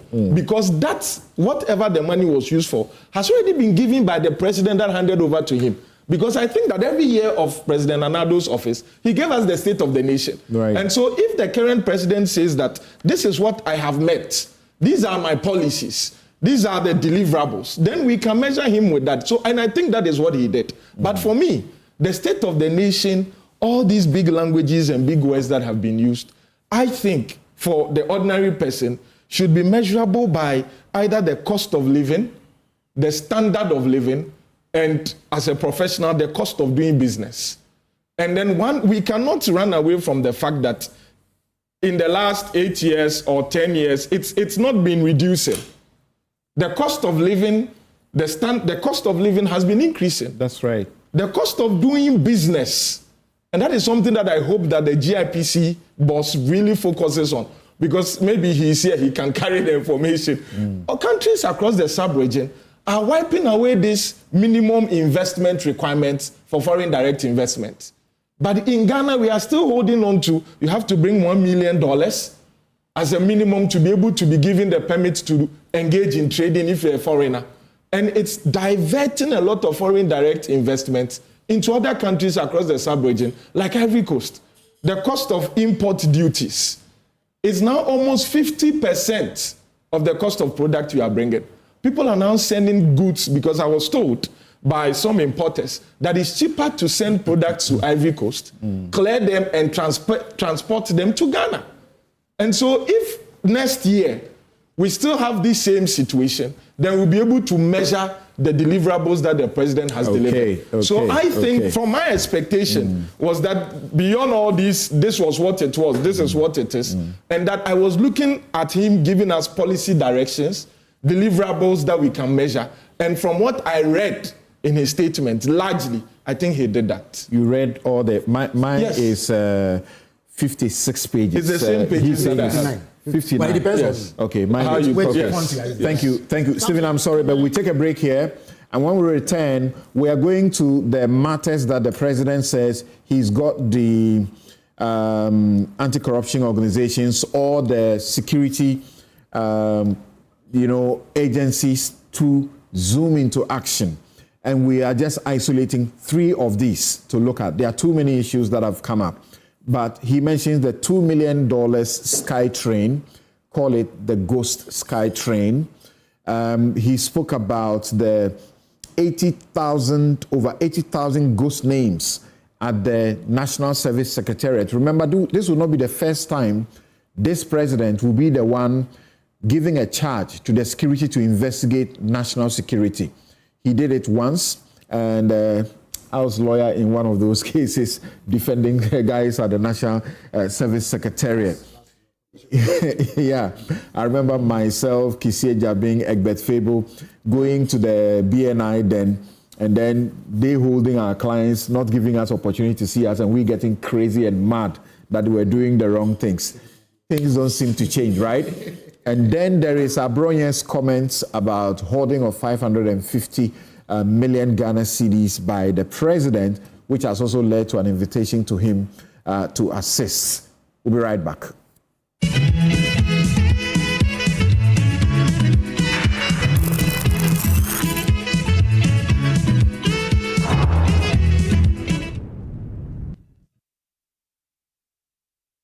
Kaprenu eya enu tire me tufu se abribiere o twade a unsa nkoto no mprenu na me kanfo SCP ama SCP ewo tema shahel e na factory kese no esi enie na apɛ pavement blocks ankasa na die edisi dem biara no okɔ shahel SCP ebema obi se wo pese wo siw dan na pese wo gu concrete enya fina koto cement akɔpa bo akɔpa nwia ofre SCP a the concrete ya messing the with quality cement warm on ba be good kama amount so whatever afienya dodowa aflawo bon any impatem ho nyinara your office I was Printers Road yani papaya restaurant in the dinhwedimu for SCP was 0501 672 608 and toll free number 0800 626 262. Hello, esteemed CEOs. Join us for the highly anticipated 9th Ghana CEO Summit and Expo on 26th May 2025 at Kempinski Hotel, Gold Coast, Accra from 9 a.m. to 5 p.m. This biggest business leadership conference offers actionable insight and strategic opportunities for topmost CEOs and policymakers. This year's theme, Leading Ghana's Economic Reset, Transforming Business and Governance for a Sustainable Futuristic Economy, will focus on transformational leadership to reset Ghana's economy through sustainability, digital innovation, and governance reforms. Be inspired by the special guest of honor, His Excellency President John Dramani Mahama. Key sessions include CEO presentations, master classes, keynote plenaries, the CEO Excellence Awards, and more. Register today at GhanaCEOSummit.com to secure your spot. For inquiries and sponsorship, contact 0546 391 970 or email info@GhanaCEOSummit.com. Powered by Ghana CEO Network in partnership with Deloitte, PwC, GIPC, SIGA, and Multimedia Group. Ghana CEO Summit. Be inspired. Slam. Set your style anywhere in the world by breaking all the rules. Shout with all your soul and sparkle with 1,000 blaze. Pick a color what suits you best and launch the slum movement, yeah. Be someone who less is felt, who dares to get a hold of the here and now with no fears and make our way to tomorrow. Join me, let's do this with the slum. Peace and quiet. Have you been to Aqua Safari lately? Let me share my experience with you at the new Aqua Safari Resort. When you arrive, you're greeted by warm smiles to Aqua Safari and introduced to your 24-hour butler who already has your itinerary sorted. Enjoy water sports activities like jet ski rides, kayaking, water sliding, flyboarding, and castnet fishing. You can even have your lunch here on the boat cruise. Experience horseback riding, tennis, and some golfing amongst a host of other activities. Let the tour guides take you through the sceneries of the Volta River, the mangrove forest, the friendliness of the animals, local and exotic birds, while you pet and feed them. You can have this large space for your conferences, corporate retreats, and so many activities as part of the package. We chose to have our breakfast with a beautiful sunrise right in front of our cabin. We had an amazing experience and I can't wait to return for more. Visit Aqua Safari Eco Resort in Ghana, bringing you closer to nature.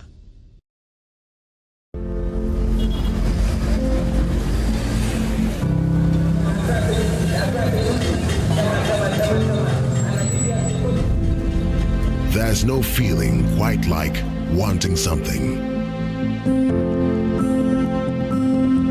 You see it when you close your eyes.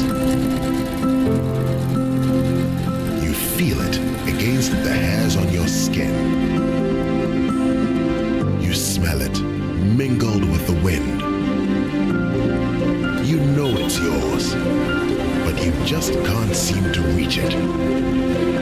Until you can. Whatever the dream, we can make it happen. So get up, get started, and make we do our.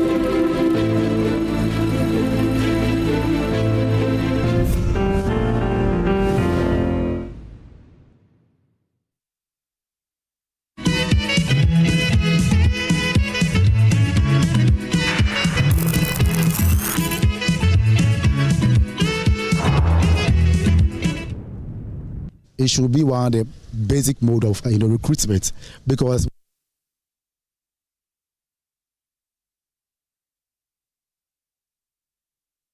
as part of our Operation Recover All the Loot policy, ORA, I've already tasked our investigative bodies to bring the culprits of the National Service Ghost Name scandal to justice. Right. You're still here on Newsfile. This is your most authoritative news analysis platform. And here on Newsfile, we put Ghana first. My guest in the studio, former Deputy Minister of Finance, Stephen Amoah, Dr. Stephen Amoah. I have also Felix Kwachi Ofosu also here. And he is in charge of government communications. And of course, Bobby Banson is a lawyer, teaches the law, but very familiar with a lot of, financial transaction matters. And you saw his area of interest. He went to the GIPC. Right. Prince Henry Nkoforidia says, why is Sticker saying John Mahama didn't give the true state of the nation? Is Dr. Amoah not aware that national service personnel were owed 4 months before they left power? John Mahama would deliver. So let's support him to give us the Ghana we deserve. Excellence reign says John Mahama is a great leader and Ghanaians must thank God for giving the country such a leader. He has taken the task upon himself to fix the mess created by the Akufo-Addo government. Delati says the problem with Dr. Amoah is that he's too book long. So when he's asked a practical question, he gets jittery, frustrated, and starts throwing tantrums.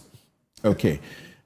Collins Little Tete says, while some may view the NPP's press conference as routine or predictable, they play a significant role in the democratic process by ensuring that multiple perspectives are heard and that the government remains accountable to the people. Certainly, if they didn't do that, then they would have checked their responsibility as a responsible opposition.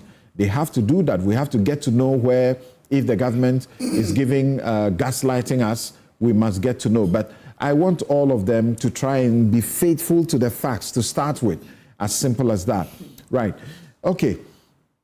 So, should I read a few more messages? Okay. I think Ernest says that, okay, please ask in the end, if the economy was all good, why were we not paying our debts?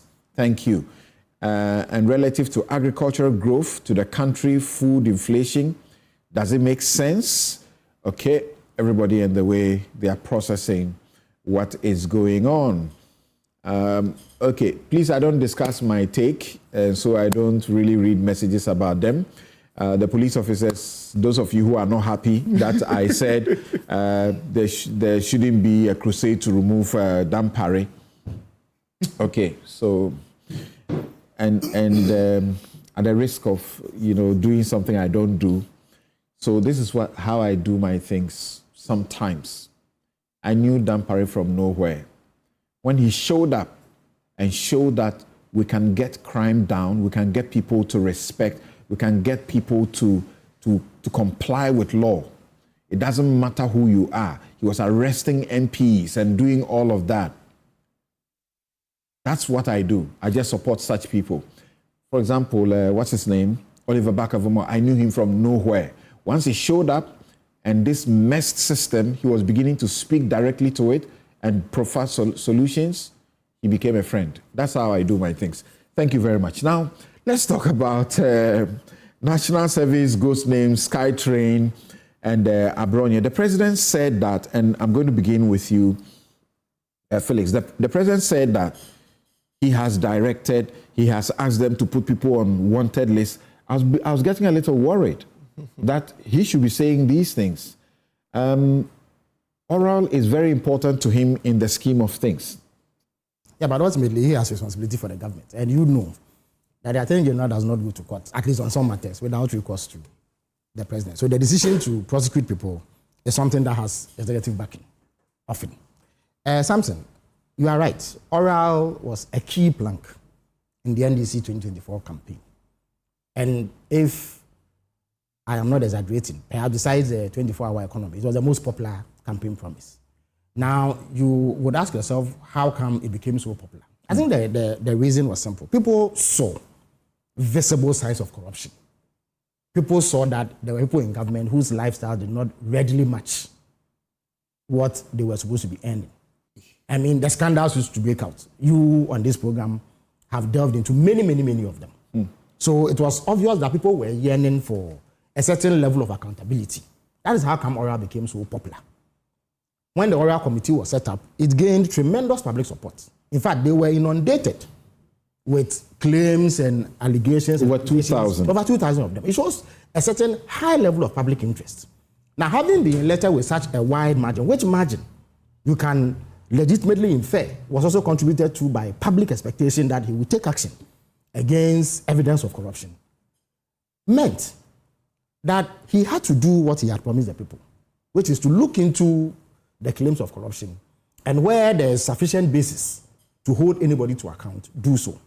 So the oral report was presented about 3 weeks ago, and it has a tall list of cases in which specific individuals have been identified as persons of interest. Let's put it that way at this point. Now, it was necessary then to move on to conduct proper investigations through accredited state agencies in order to determine whether there was a basis to hold anybody accountable for anything. So the security agencies began their action. Let me say that the Attorney General has also been instrumental, because he has studied the document, and where he believes that there is basis for people to be brought in for questioning, he has indicated so and worked with the security agencies to do so. At least 3 cases have come to public attention. The first being the National Service scandal, where 2 people, I believe, I think an accountant and the former deputy executive director, have been taken in for questioning. Through lawful means, nobody's rights have been abused or anything. At least I have not heard the lawyers complain so, which was not the case in the past. Something what happened was that I think early this year, early February, the National Service Secretariat, the new leadership, inherited a certain structure. So they made representations to the finance minister about arrears that dated back to August of 2024 and said that this was creating suffering for national service personnel, and therefore there was a need to clear it. All of it amounted to about 226 million eventually. But the finance minister saw the figures. And what happens is that every month, the National Service Secretariat or authority, I beg your pardon, sends a letter to the Controller and Accountant General, sends the number of people on their payroll, and indicates the amount of money that have to be paid. So on 4th, 30th December 2024, that was when the last letter was sent, and that is what the new leadership was following up on. They indicated that they had 180,030 national service personnel who needed to be paid a total amount of 128.8 million Ghana cedis. Now, the finance minister became suspicious, and therefore he demanded a head count. When that head count happened, we found out it was just about 98,000 service personnel who were actually posted and who were working. So based on this, the finance minister was able to pay all the outstanding arrears dating back to 4th August. It became obvious, therefore, that tens of thousands of names had been put on the payroll in a manner that constituted clear payroll fraud. And before this government took over, Samson, you are aware that there have been, let me say, murmurings and grumblings in some corridors about ghost names. Admittedly, it's not the first time. You spoke about having to defend some people who were caught in this work. President Mahama commissioned discrete investigations. I was going to say clandestine, but that would be highly irregular. Discrete investigations into the matter. And it turned out at the time that some 55,000 ghost names or so had been added. And you know what happened. Everybody in charge of anything was swept aside and put on trial. About 100 people or so were put on trial. You had to defend some of them. We are here to get an update because we left power before those trials were concluded. In those trials, because I was involved, let me tell you, at least for some of my clients, they admitted to their wrong. So I made them put in a plea for guilty, and then they were made to pay, and then they went free. That is fine. But at least we exacted some punishment for doing so. So I would have thought that learning from this, those who take over will put in place systems to improve upon it so that these things do not happen. But it turns out that the situation has worsened to the extent that if you go back, I have letters dating back to October 2024, where they were demanding payment for 150,000 people. In November 2024, they were demanding payment for 180,000 people. Then, on 30th December 2024, they brought another one demanding payment for 180,000 people, which meant that these monies have been going into individual. Indeed, we estimate that on the average, every month, 50 million Ghana cedis went into the pockets of those behind this scheme. And if you total the period that this has been going 50 million Ghana cedis every month. And that is money that Stika and his colleagues in the finance ministry could have used for any number of investments in other sectors of the economy. So this is clear fraud that cannot be countenanced. Unfortunately, some of the people involved are said to have absconded. There are some who have gone into countries knowing that we do not have non-surrender agreements, extradition agreements with them. They've gone there specifically to evade justice, but steps are being taken to ensure that they are brought back. But at least 2 people have now been held, they've been questioned, and due process will take place. There's also the matter of the Sky Train, where the NSS matter, the president speaks about it, and he's almost conclusive. You just spoke about it, and you look at something which is clearly fraud. It is clear. But we are going to put this before court. Of course. The basis upon which the Attorney General will go to court is the fact that he is convinced that there's wrong. Otherwise, he won't go and waste his time. Okay, the Attorney General says he will not put a matter in court when he has not done the investigation. But you see, sometimes it's so. You see, my brother is wearing a green attire. I cannot say it is blue. You know, it is so glaring. It is something. When you see the letter, you bring a letter for 180,000 people to be paid, and we are not talking about the beginning of national service. This is several months down the line. You cannot allege that, okay, you thought 180 people were posted, but they didn't show up. This is several months down the line. And then when you ask for a head count, you get almost half the figure. And this has been going you were on for moving so long. on to the Yes. Sky So where some, matter. I think 2 million. And many people will also remember that the NSS matter, the Fourth Estate Media Foundation for West Africa Group, also did their own I have seen data analysis. Where data analysis. who are as old as 95 years old are said to be doing national service. Yeah, I have seen them. 50-year-olds, 60-year-olds certainly could not have been within the when the injunction was procured against the Fourth Estate from going public, I went as their lawyer to get it. And you see the evidence is compelling. Yeah, it is so compelling. So but I've seen some of those. Exactly. But from where I sit, I always say, let's put them before the It's a fundamental principle that nobody can quarrel with. But some of the evidence. You're going to SkyTrain. Yeah, SkyTrain. Briefly about that and the Abroyens matter. Some $2 million or so is said to have been paid to an entity for work that cannot be readily verified. And therefore, there's an element of causing financial loss to the state or any other number of charges that can be gleaned from that activity. So there to Professor Amayokunfi, who is the board chairman of GIF. It is GIF that actually paid the money. The money came from them. And the chief executive, and then Mr. Jogati, who is the former minister. Yeah.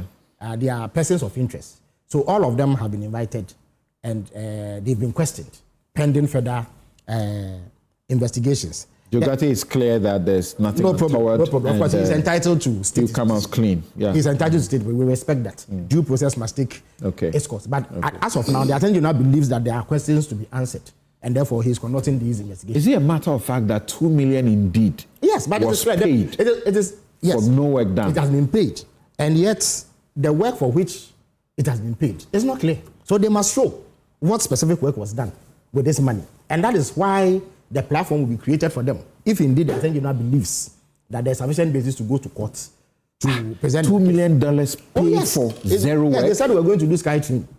We were going to do SkyTrain. We were here. It was a huge matter. We went to sign some contracts with some company whose formation even raises questions about their capacity to deliver and all that. But there's no indication as to the work that has been done to merit that payment. That is why the Attorney General is looking into it. There's also the matter of Mr. OFORI-ATTA. I know that the OSP is looking into some matters. But Mr. OFORI-ATTA is also allegedly complicit in some of even these cases that I have mentioned. And therefore, the Attorney General believes that he has questions to answer. Of course, he has indicated that he is indisposed, not in the jurisdiction. He will come at a certain date. When he comes, every opportunity will be afforded him to answer for specific actions that he took and justify why further action should be. Abroyens situation, people say this is wild stuff that in the political milieu they have made. So why do you want the security to go after him? I am even surprised that you've tabled for discussion. You know, sometimes I am of the view that sometimes not everything that you follow. Some of the claims, with the greatest respect to everybody, yes, pure nonsense. So why wouldn't the president tell the investigative bodies that don't pursue the president this? has not been interested in this. He has not lodged any complaint. So sometimes the security agencies feel they must look into it. I don't think that some of these claims will be followed. That's my personal view. Though. There are those who would argue that it has security implications. If you say that the presidency is holding, I am at the presidency.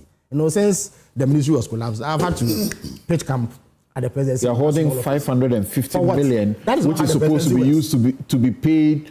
To pay those to be dismissed from the place.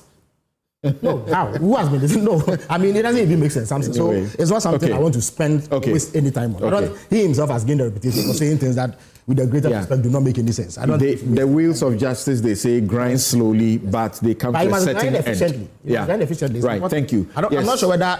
Let's hear from Dr. Stephen Amoah. How do you feel about these things that are beginning to come up? And then we see spirited defense from the NPP spokespersons all over the place. Samson, thank you very much. It's good that these issues, I'm sure you're in a better position to even analyze them more than me. I'm a financial economist, but I think you made a very good point that there are issues that generally people can comment based on what is prevailing. Samson, I think all these issues as of now, still remain something that one cannot draw any inferences on them. Because what does the Constitution say? 1992 Constitution of the Republic of Ghana talks about the fact that one cannot be declared or pronounced, or whatever your terminology is, presumed guilty, innocent unless a court proven, of competent jurisdiction, or you have yourself admitted your guilt. And it also talks about the opportunity to be given fair hearing. That's right. So I think as we are here at this juncture, there still remain allegations. I'm not condemning what is going on, and I'm not saying they are right. Okay. The only concern I have is that when the NDC came into power this time, within the shortest possible time, I think the speed is almost comparable to the speed of light. Those known to be NDC members, and by saying this, I'm not saying they have also committed anything wrong. I can't say that. Most of them are my friends and my brothers. And even apart from that, I have to be honest with you and God that I don't have any reason credibly to say they are wrong or right. But they were going through the judicial processes, which were their legal mandates. And then they were cleared without any investigation, nothing, all of them. Does it mean that what the Constitution says, Article 17, about the fact that we are all equal before the law, is not being adhered to? You are talking about the withdrawals and nollie prosequas. All those things. I'm not a legal person, so I may be wrong. If I go wrong, forgive me. Can we refocus the debate to what is happening? But I'm talking about the same thing. They are not different. I'm talking about why. That's a subject we have. So why the selective justice? Okay. Why the selective justice? Because I think they should have also allowed others to go through the processes and come out clean. Probably all of them hadn't even done anything bad. I hope you understand what I'm saying. So why they were asked to go somewhere?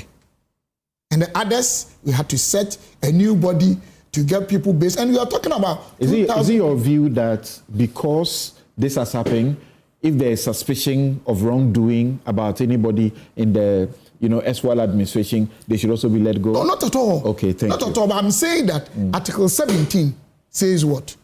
Equality before the law. Equality. Fair playing field. Justice. That's what we are talking about. But is that what we are seeing today? And then something. One thing I'm also surprised at is that it looks like we are behaving like my brother Felix made a comment. And a lot of people made this comment. And the other day, on the floor of the parliament, maybe because of his busy schedule, I don't know whether he was there, I advised all of us that we should all be careful that things, when we are in government or even in opposition, we say about each other. That Ghanaians, some people see you not having much, then as soon as you come to power, you're having a lot. Something. You may be here today, you have your legal practices, you may be doing other things other people do not know. Honestly, I can tell you as a matter of fact, and I'll not mention name, ethically, that there are people who own properties and mansions today, they have big cars today, they are politicians. That I personally, and they are in NDC, that God is my witness that I used to give them money. It doesn't mean they can be richer than me today, because you don't know what they are doing. So this perception that somebody is in politics, he's rich or otherwise, I think they are statements that we should all be careful, not defining us in the light that even the public or external stakeholders we know the politicians who are business people. And we know those of them who have a track record of business and we can trace the source of their wealth. But as the Constitution you know all of them. Do you know all of them? We know these politicians. And we know those that, like you and I, we have been friends from when? If suddenly something comes up with you and I don't know the source, I should be a little... But Samson, when you knew me almost 30 years ago, right? I was driving my car. Of course. You knew me? Yeah. I wasn't driving the car bought for me by my father. That's right. When you knew me, as early as 1997, I was having my cars and my properties. I'm sure from that time to now, you don't know the additional things I do. This is what I'm talking about. This is what I am talking about. So let us be careful and make sure that we stay within the stipulates of the law and make sure that we don't... I'm one person that, you see, asset declaration is a good thing. But if you really understand how a financial economic structure or system is done properly per the standards of the world, we will create a lot of problems. Okay. But we live in a country that sometimes you're even paid not through the right means. In fact, I was even suggesting that if you had one power, I would have advocated for the fact that if you are working with anybody on a regular basis and you are paying the person more than 500 it has to go through the bank. Because something, let's be honest, the way our system is, if we all want to be very honest, you may jail somebody who might not necessarily be guilty, or even otherwise, or even let somebody go scot-free who might be guilty. So there are a lot of things we need to look at critically. Unless you don't trust our courts. Can I come back to the railways? I'm saying, allow me to also... Oh, you are not coming back to railways. Okay. Okay, go ahead. Samson, I think the work done by the previous regime when it comes to railway industry, I beg you, I'm not saying the concerns they are raising is rubbish. And that's why the courts are there. They fall within the discussions that I've put on this table right now. But something, we don't have to also live in a country that when there are great accomplishments, achievements, we water them down, creating an impression that everything about NDC, MPP, or government is always specific. This is specific. That there was a certain sky train. I don't have a problem. No, I have to ask you the question. Sorry. Hold on. Let me ask you the question. It's not about somebody's speaker. Okay, please. When I have to intervene, I intervene. It's your table. You go on. So we are not talking about railway as a global subject matter. We are talking about sky train. There was a project that was a sky train project. We are told that $2 million of taxpayers' money we don't have was spent on that project. As we speak today, there is no sign of any such thing. So that's the issue. Something, and I said that. I am not saying that what you are saying is trivial. I'm not heaping scorn on that. And it falls within my earlier presentation or submission I just made. That is why the Constitution talks about fair hearing, talks about you can be pronounced guilty or otherwise only by courts of competent jurisdictions declaration, or you yourself admitting that guilt.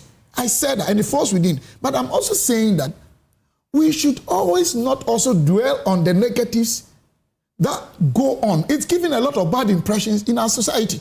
That what has been achieved, the accomplishment. Have you seen signs of a sky train? Have you seen signs of a sky train? Is it true that $2 million was paid for the purpose? My sentence? Respectfully, can I complete my sentence? Can I? I'm just begging you. It's difficult for you two of us doing this, right? Because you're not making me complete my... At least when I end the sentence, you ask me. That's all that I'm saying. At least when I'm saying, I'm not going to condemn A or B. We're working with time. Please, quick about it. All that I'm saying is that in our country, let us also develop a culture of letting people know the good things that we do so that people will be encouraged. Because the railway sector, what was done under Nanado, it is, in my opinion, I could be wrong, unprecedented. But that doesn't mean the issues you are raising should not be given the needed attention that NDC government is giving. That's the point that I'm making. Okay. Then I can come to, okay, please, it's okay. Take your table. Go to where you want to go and finish. I think he's surrendered. What I'm trying to say is Abronye's thing. Right. Abronye's statement about the president, in my opinion, he knows where he got his information from. If I were the president, okay, I would let the due process go on. Do you know why? We live in this country.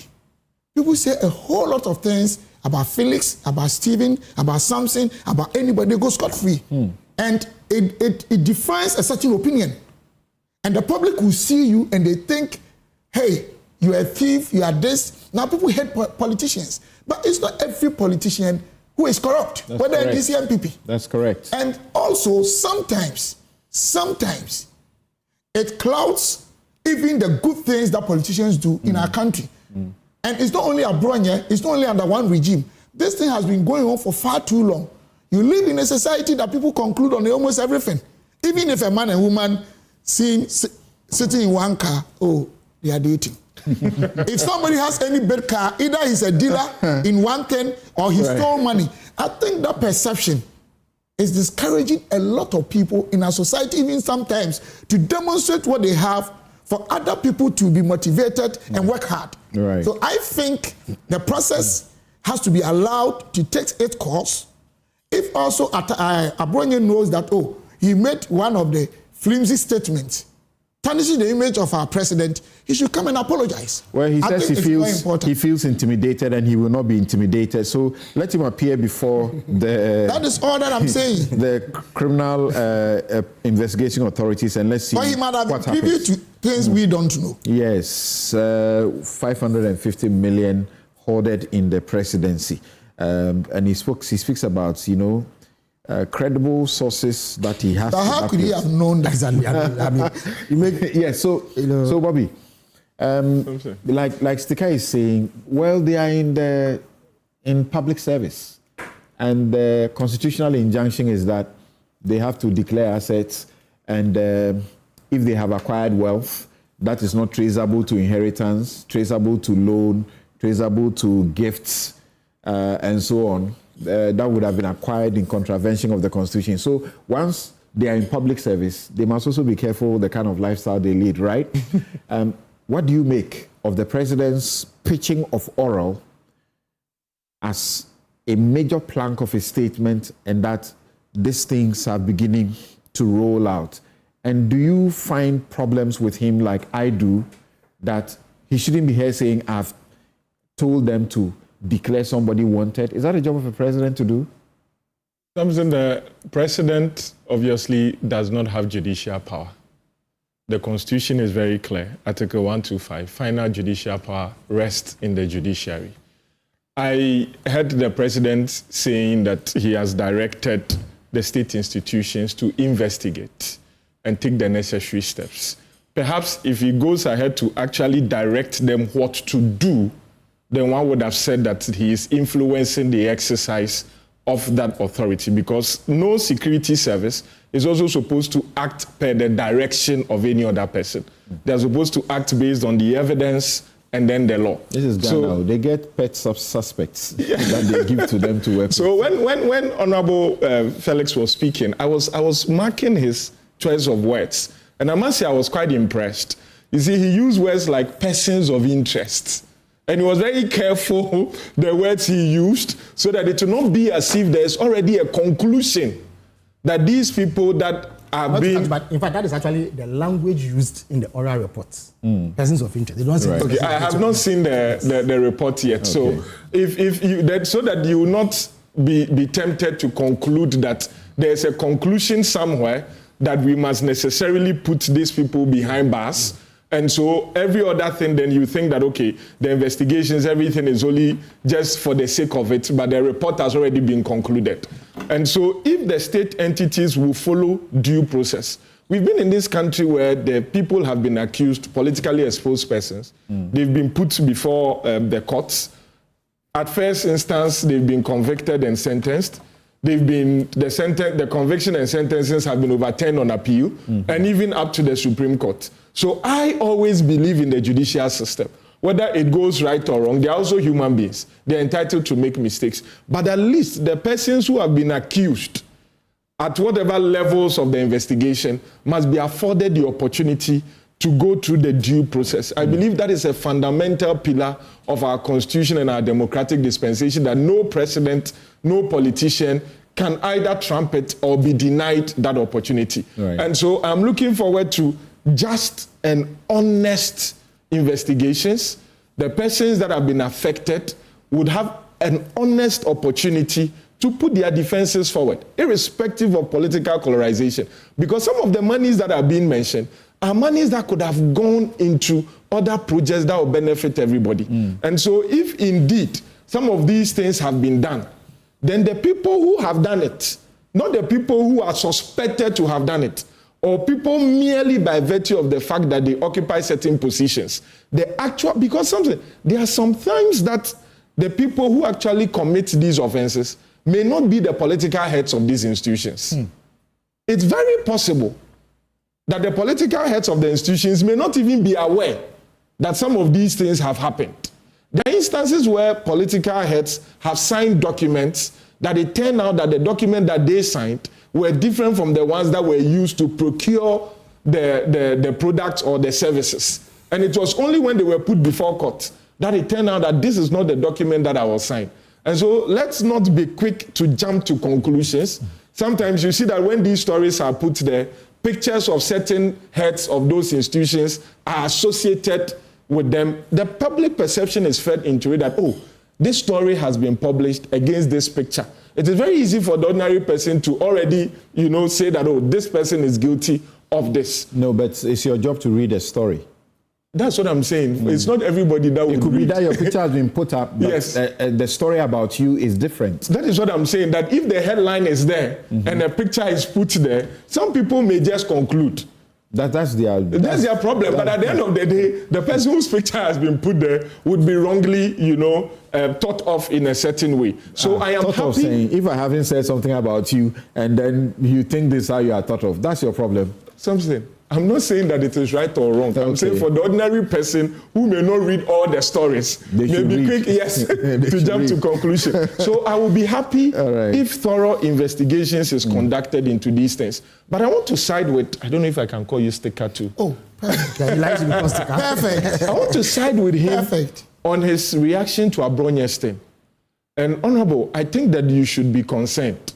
Because you see, and sometimes I've made this point several times to you in private and on the platform. Yeah. We are getting into a state in our development as a country that people who have opportunity of platforms say things that they know is not true or ought to have known it's not true. Right. But they just say it and they throw it out there and they walk away. Yeah. And it is now, it's an ordinary politician. Ordinary in quotes. You are not saying what he's saying is true or not. No. That's why I said people who say things that they know are not true or ought to have known. 100%. That's what I said. Say it and just said, it's political talk. They start from maybe you are doing two persons are on the political platform campaigning for maybe MP, and then let's throw that at each other for what it is worth. But it is climbing up to the seat of the presidency. Right. And this is the highest seat of the land. Something, if you say 550 million cedis, it is money laundering. It is money laundering because our laws do not permit such cash to be held by any person at all. It is money laundering. If there is serious evidence of it, the OSP should be interested. Or since he says he doesn't have the jurisdiction to strictly deal with money laundering, maybe the Attorney Generals or IOCO should be interested. So I am happy that he's been invited. Of course, it doesn't mean that he's guilty of any offense. If he doesn't have the evidence to prove, he may decide to apologize and said it is one of those things. But at least... Would that be enough? That is what, at least it will serve as a deterrent, not only to MPP people or to NDC people, that there should be a limit in the public discourse. It's all about the place, claiming he's being intimidated and all of that, and he will not be cowered into submission. It doesn't give any sign. Yes, but I believe that if that is his posture as well, it may only be because he thinks he has evidence. That's typical of him. You know him, right? Sometimes I don't want to assume that I know him. Concluding here now. I don't want to assume that I know him. About what? Now you said typical of him. I'm not concluding about anything. Very typical about him. What I'm saying is, he's a type who cannot be on this platform because they spew a lot of things unverified. That's what you want to do. Yeah, some really wild claims. I don't know the places where they are hosted. I don't know if the host feel they have a responsibility. You know, and you have, like we are talking about, you have these bloggers all around the place. That's what I was going to say. There's a particular jurisdiction are simply engaged in pure defamation and insult, but because they feel they are hiding under somewhere, they cannot be caught. And there's something must be done about that. Yes, and let me give you this instant because you mentioned Ora. Last week, I was there when my uncle called me that somebody claims he's from the National Security. He's gone to his property that they've acquired since the 70s in Agbegloshi, that he's been sent by Ora to come and lock the place. I can give you his name here. I'll be happy to have his name. That he's been sent by Ora to come and lock the place. So my uncle called me and said, there's a man there with some people that Oral has said, but Oral has concluded their report and have submitted it to the presidency. And so how can a big compound? So I called the person, he didn't pick, and I sent him a text. And I said that this is what you do that embarrass Ghanaians. Okay. And so there are people out there who take some of these things, for purpose of what he said. I'm speaking for government. Let me issue a clear disclaimer. Oral was a committee tasked with a specific assignment. They have concluded. Even when they were operating, there was no other outlet or branch that permitted anybody to go and lock up anybody's residence or take over anybody's property. We are aware that there are some individuals going around. Indeed, in the last week or so, we've had reports where they're going to paste notices claiming that the Office of the President says people should vacate their bank. I am saying it here. as a matter of record that government has done no such thing. I've seen those. The office of the president has done no. So please report anybody who shows up making such claims. You see, and right. Let me bring in Kwame Sapong Esiedu. Thank you, Kwame, for joining us. And Kwame is joining us for particularly the last subject, but we feel that we should pick his brain on this thing about, people being gone after for one thing or the other. Yes, so Kwame, state of the nation, and part of the state of the nation is that wrongdoing has to be punished. Well, that is good morning, Samson. Good morning to everyone in the studio and listening. I mean, the fact that wrongdoing has to be punished is not in question. I mean, we are becoming a lawless society. If people can just do wrong and get away with it. So for me, these things have to be investigated. And I agree entirely with everyone in the studio who says that if someone makes misguided statements, they shouldn't just get away with it. Where I disagree is, they can apologize and that should be the end of the story. No, they shouldn't apologize. And when we come to what I'm here to discuss, I have those same views. We have got to the point where people think eating humble pie as well is a form of restitution when you damage people's lives. It is not. It is not. There are laws in this country and we should learn to obey these laws. So if things have been done, and that's why I'm happy, this person is a person of interest. When they become a suspect, we should be brave enough to also call them suspects, because that is a term that is allowed under the law.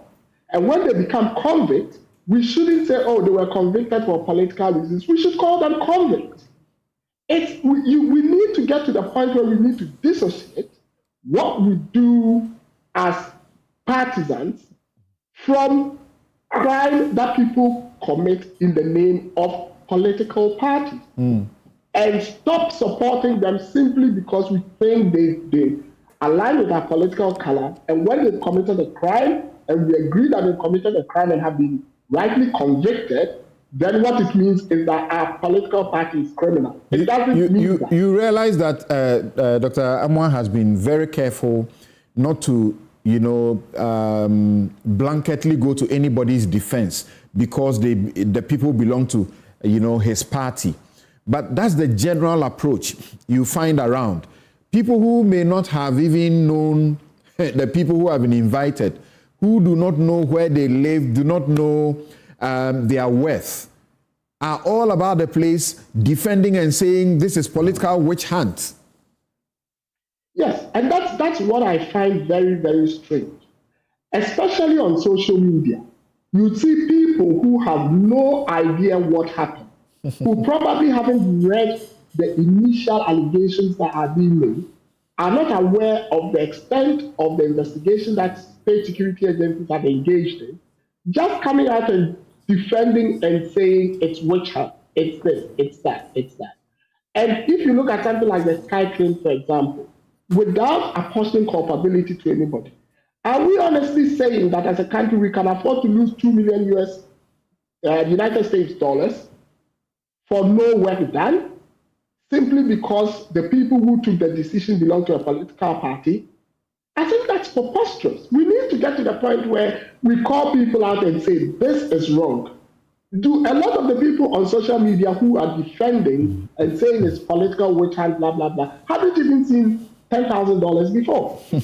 They have no clue what $2 million can do for this country. Yet they are defending, and you see, when I see that, I get very, very upset, because it's like, okay, if you come into government, you can get your political goons to gang up when you've committed an error and you've caused financial loss to the state, and in the final analysis, you should be let off because we don't want to upset parties. I think that's ridiculous. Okay. All right, so we take a break here. When we return, we're going to talk about the opioids, a very dangerous thing that is happening. And when you watch the BBC Africa Eye documentary, I don't know how, if you have seen it, how you process it, watching it. And they take the cameras on these people who are hooked onto the drugs, and they are just destroying their lives. and they take us to the manufacturer of the drug. And he's admitting how they are making this cocktail and how it's literally admitting that they are killing people. They know that they are killing people, and they are bringing it into the country even though it is not approved, it is banned. Stephen, a minute, because you have insisted you wanted to say something. Something, quick one. With respect to the 2 million Sky Train, in fact, I have a memorandum of agreement between the parties, the South Africans, and then the government state agency, as far as 2018. I'm not saying they are wrong or right, but because when my brother Felix was talking, the impression I had was nothing had been put even in place in terms of, but as far as 2018, they had gotten this thing signed in terms of agreement and other things, and it's about 7 years now. So I don't think, because as when my brother who just spoke, he said 2 million, what could be done, which is a fact. But if you don't take care, you suggest that something had been done with the 2 million in terms of squandering state fund or something. But I think we all need also to be very careful to wait and hear from the other side, or allow due processes to be followed so that we can get to the logical conclusions of some of these issues. You are saying the contract is evidence of something that has been done for $2 million US dollars? I'm saying that I had impression that nothing had been done. I hope you understand what I'm saying. So once there is this agreement, I'm sure if something had been done, we would have seen it by now, right? In fact, it is the MOU is actually the basis upon the investigation. If you're going to sign an agreement, what has been done to warrant? I've seen that document. Yes. I've seen that document. Let me also explain this to you, because I've been doing investment consultancy for some time, at least from 2009, that his party sacked me. Though I wasn't an appointee. You know, when it comes to some of these agreements, there are faces. Some of them might not have been tangibles, things you can feel and touch. That's what I'm saying, that we need to understand these. I'm not really saying that it's not anything. Okay. So there could be consultation stage, there could be other engagement that might even be intangible, but it has some cost component. So let us wait and make sure that we get to the point that our comment will not. And the last thing I want to add is this thing about people saying bad things about other people. This media commission or whatever, they came. National Media Commission. Exactly, they came. I was shocked to have heard them on one of multimedia's platform that I want to be ethical, not that I'm being controlled by cowardice. That at least a gentleman that has been all over, or some of them all over, destroying reputations of families, home, insulting, attacking people, they wrote to his institution. Anyway, it's not multimedia. And that almost 9 times. Even the board members there, the management, were saying that they had not seen anything wrong with what the guy was doing. You're talking about Captain Smart. No, I don't want to. I want to be ethical. But he's not the only person. A lot of people do these things in Ghana. Within the media fraternity. Within the local language broadcast. I hope you understand what I'm saying. Terrible. So there has to be a proper as a country, no, but we know that fact. Having an editor. I have edited the local language. Some. That's what I'm saying. I said within. I didn't say all of them. Normally, it's predominant within the. It doesn't mean all within that. That's correct. So let's all begin, including those cowards who are hiding under, what do you call it, internet, and committing criminal stuff in the name of doing broadcasts. Insult fest every day. That's what they do, and they're churning out a lot of falsehood. And we can't seem to hold them to account. This country can do better than that. We take a break. When we return... No, Justice Chebafo has a bench warrant against... There's a bench warrant. That's against Kevin Taylor. And I think the NDC will do a disservice to this country if, in fact, that guy steps his foot into this country and he's allowed to go without execution of the bench warrant on him. Okay? He's defamed a lot of people. They've gone to court. They've gotten judgment. Asa Nkoma, Gabia Sarachiridako, all of them have gotten judgments. But because he thinks he's out of the country, he can get away with it. It shouldn't be right. We'll take a break. We'll be right back.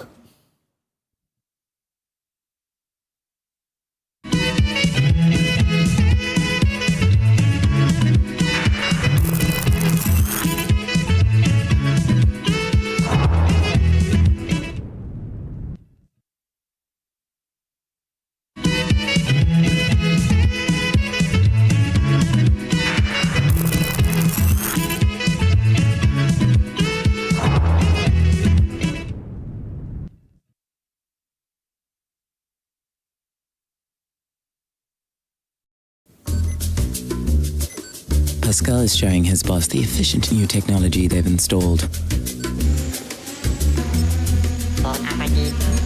She's pleased. But now she's asking, why is that still there? Fiscal explains the new fleet-finding darts are more accurate than the old ones. The boss is not so pleased anymore. If you haven't automated your fleet management yet, it's time to get business done better with MTN Business.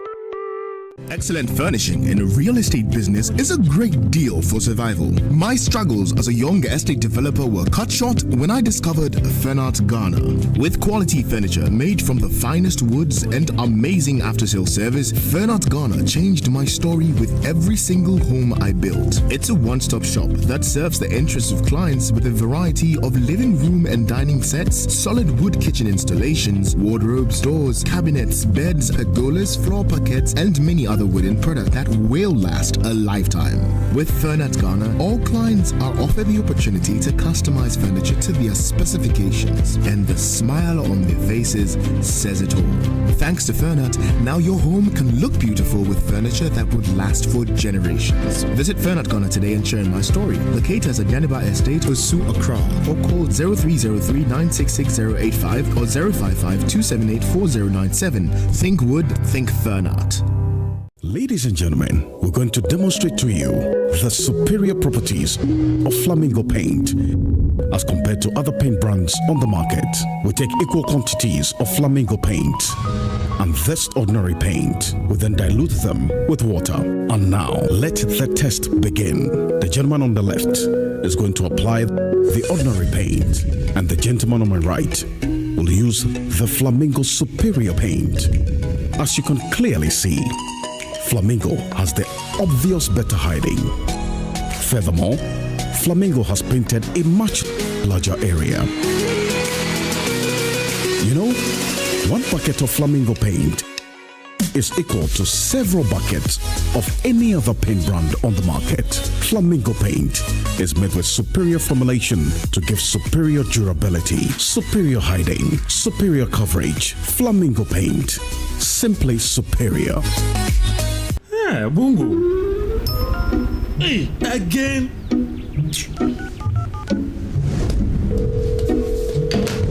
Hello, thank you for calling MTN.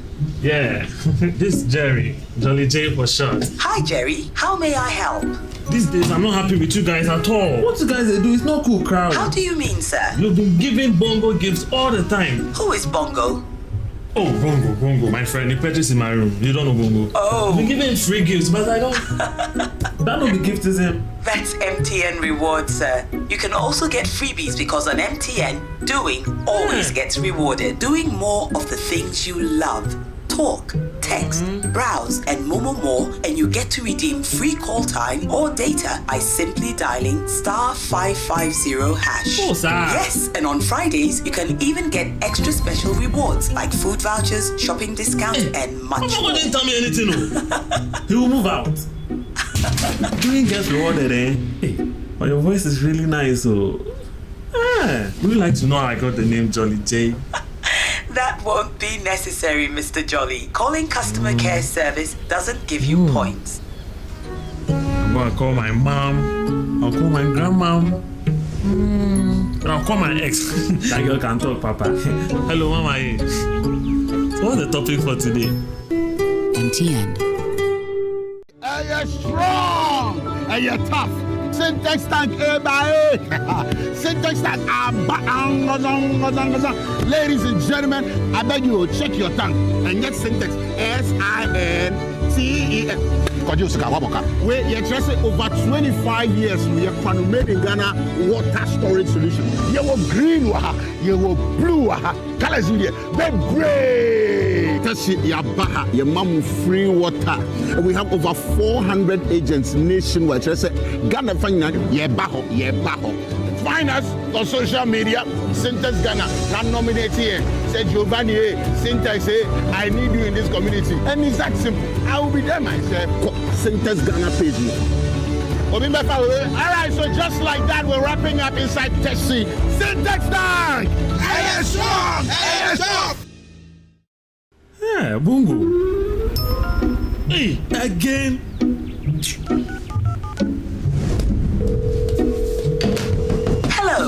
Thank you for calling MTN. Yeah, this is Jerry. Jolly J for short. Hi, Jerry. How may I help? These days, I'm not happy with you guys at all. What you guys do is not cool, crowd. How do you mean, sir? You've been giving Bongo gifts all the time. Who is Bongo? Oh, Bongo, my friend. He purchased in my room. You don't know Bongo. Oh. You've been giving free gifts, but I don't.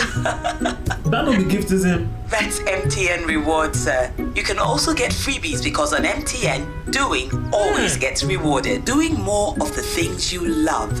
Talk, text, browse, and more, and you get to redeem free call time or data by simply dialing *550#. Oh, sir. Yes, and on Fridays, you can even get extra special rewards like food vouchers, shopping discounts, and much more. Didn't tell me anything, no. He will move out. Doing gets rewarded, eh? Hey, but your voice is really nice, so. Would you like to know how I got the name Jolly J? That won't be necessary, Mr. Jolly. Calling customer care service doesn't give you points. I'm gonna call my mom. I'll call my grandmom. I'll call my ex. That girl can talk, Papa. Hello, Mama. So what's the topic for today? MTN.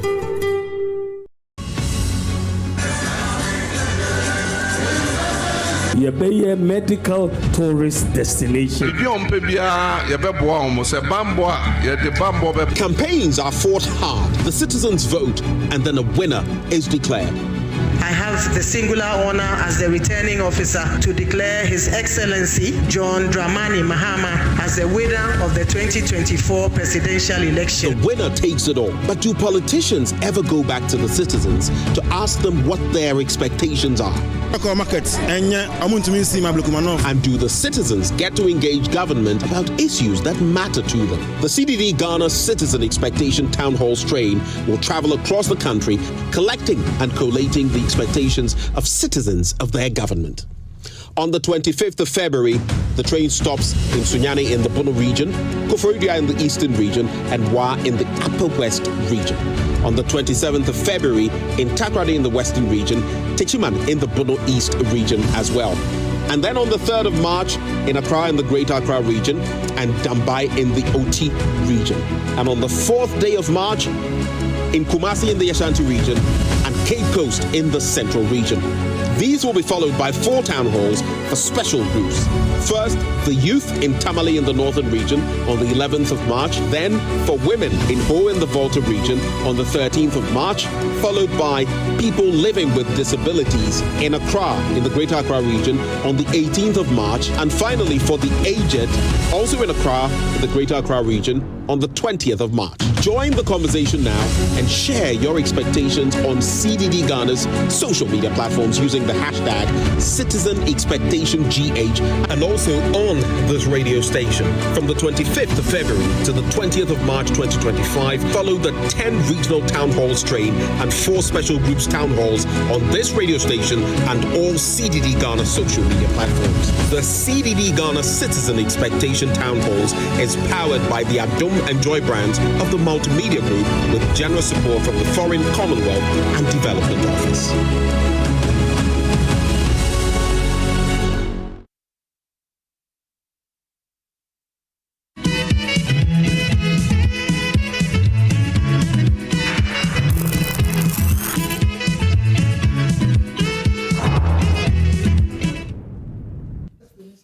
You're welcome back. This is Newsfile. It's your most authoritative news analysis platform, and here on Newsfile we put Ghana first.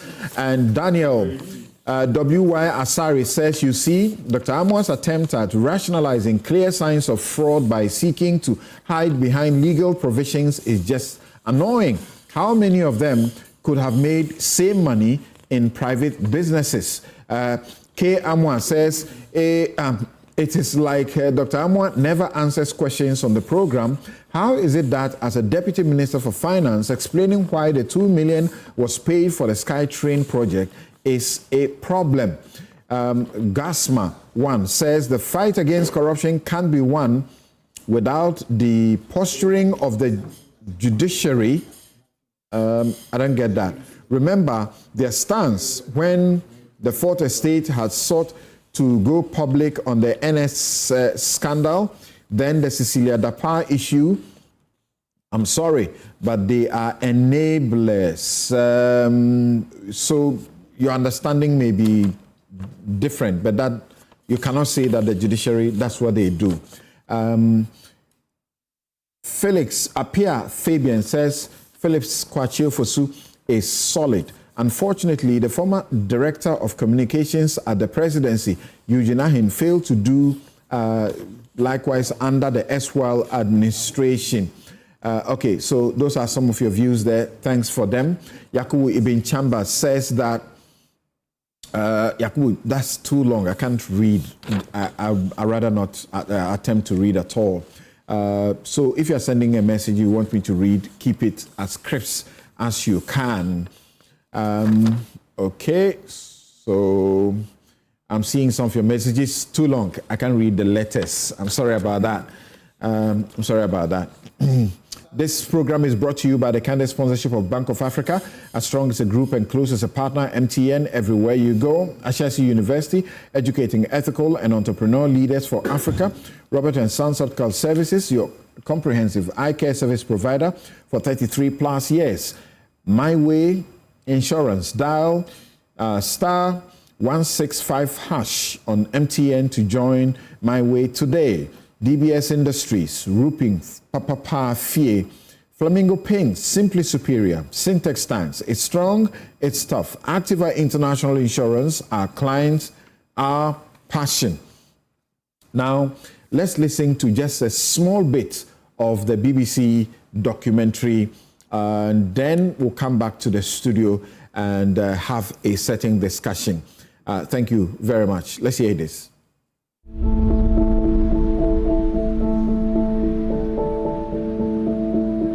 I'd been told that opioids were being smuggled across the border into Nigeria from Ghana.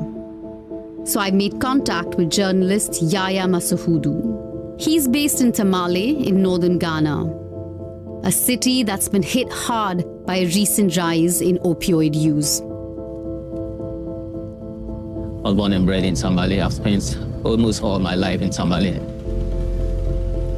These drugs are destroying families, destroying young men and women with potential who otherwise would have been able to help in developing this country.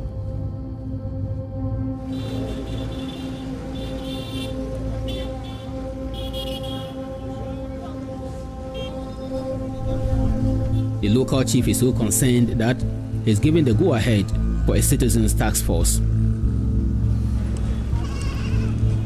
Its aim is to find opioids on the streets and track down the dealers. I'm Ziki, and this is Chairman Jamal, Operation Leader. Ziki is a local radio presenter and a leader of the task force. It's made up of. Our intelligence doesn't come in a one particular mode. Sometimes based on tip off, sometimes based on the inhabitants of that particular village, sometimes a parent of the addicted children. They will give us.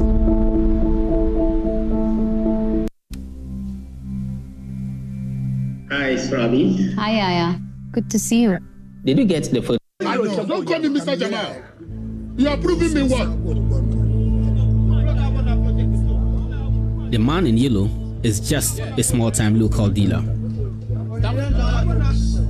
But who is at the top of this chain? Who is making these tablets and shipping them by the millions into Africa? This is what the task force seized. This packet is all we've got to go on, but it does offer a few clues.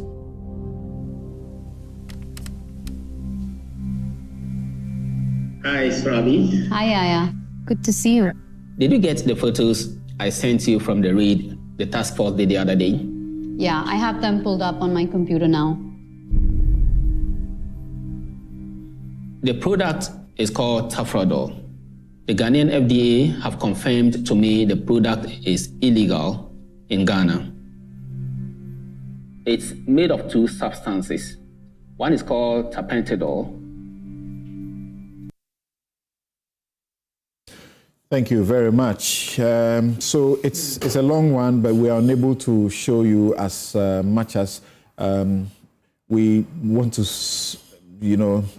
suspect that most of you would have followed this in the course of the week, and the FDA's reaction, and the Ghanaian company that's also pharmaceutical company that's been named and connected somewhat to importations that may include that. They too have issued a statement clearly stating that they are not involved whatsoever, and it appears there's somebody impersonating that company's name to do some wrong. Dr. Angela Dwamnabwaje also joins us of the ARC Foundation. But let's do it this way because we have run out of time. Let's go to Dr. Kwame Sapong-Asiedu. Kwame, in the next 5 minutes, help us. I know that's too little time, but help us understand what we are dealing with and why the authorities are unable to ensure that this doesn't come in. I'll try, Samson. Yes, it's a very short time, but I'll try and do my best. The point is this. Let's set the premise straight. The combination of tapentadol and carisoprodol is lethal. In fact, tapentadol is what we call a Schedule 2 control drug. It's a Class A drug that's in a very high classification, with the likes of morphine, dimorphine, oxycodone, and stuff like that. So even in most countries, it's under a locked cabinet, even in pharmacies, where it has to be. That's the first thing. The second thing is it's highly addictive. So even for pain, it's hardly prescribed because there are less addictive substances than tapentadol. In fact, in my entire practice as a pharmacist of 25 years now, as a drug analyst of almost 20 years, and a biomedical scientist of almost another 50 years, I have only seen one patient on tapentadol. I am quite sure a lot of pharmacists who are listening to me, my colleagues, have not dispensed tapentadol in their practice just because of how addictive it is. The next thing is that the carisoprodol is a muscle relaxant that actually makes the actions of tapentadol worse. The final thing I want to say is that the combination of both products are not registered anywhere in the world. And therefore, they shouldn't be able to even move under the regulations of movements of drugs in international commerce, because the law is clear that you can only export a drug from one country to the other when it is registered in the country of origin for the condition that is going to be used in the country of receipt. So the only conclusion I come to is that anyone who produces this combination is out to harm and kill people. That's the fundamental conclusion. Now let's look at it this way. If you look at the United Nations Office of Drug and Crime statistics and their reports, you would realize that these drugs have also been implicated considerably in jihadist activity. And therefore, that also brings a security concern. The other thing is, if you speak to those who are on the field in Galamsey in Ghana, oft when they go on raids, they find this combination either used, the rappers, or on the miners. That is very dangerous for our national security, because what it means is that should we be able to even win the Galamsey war, two things are going to happen.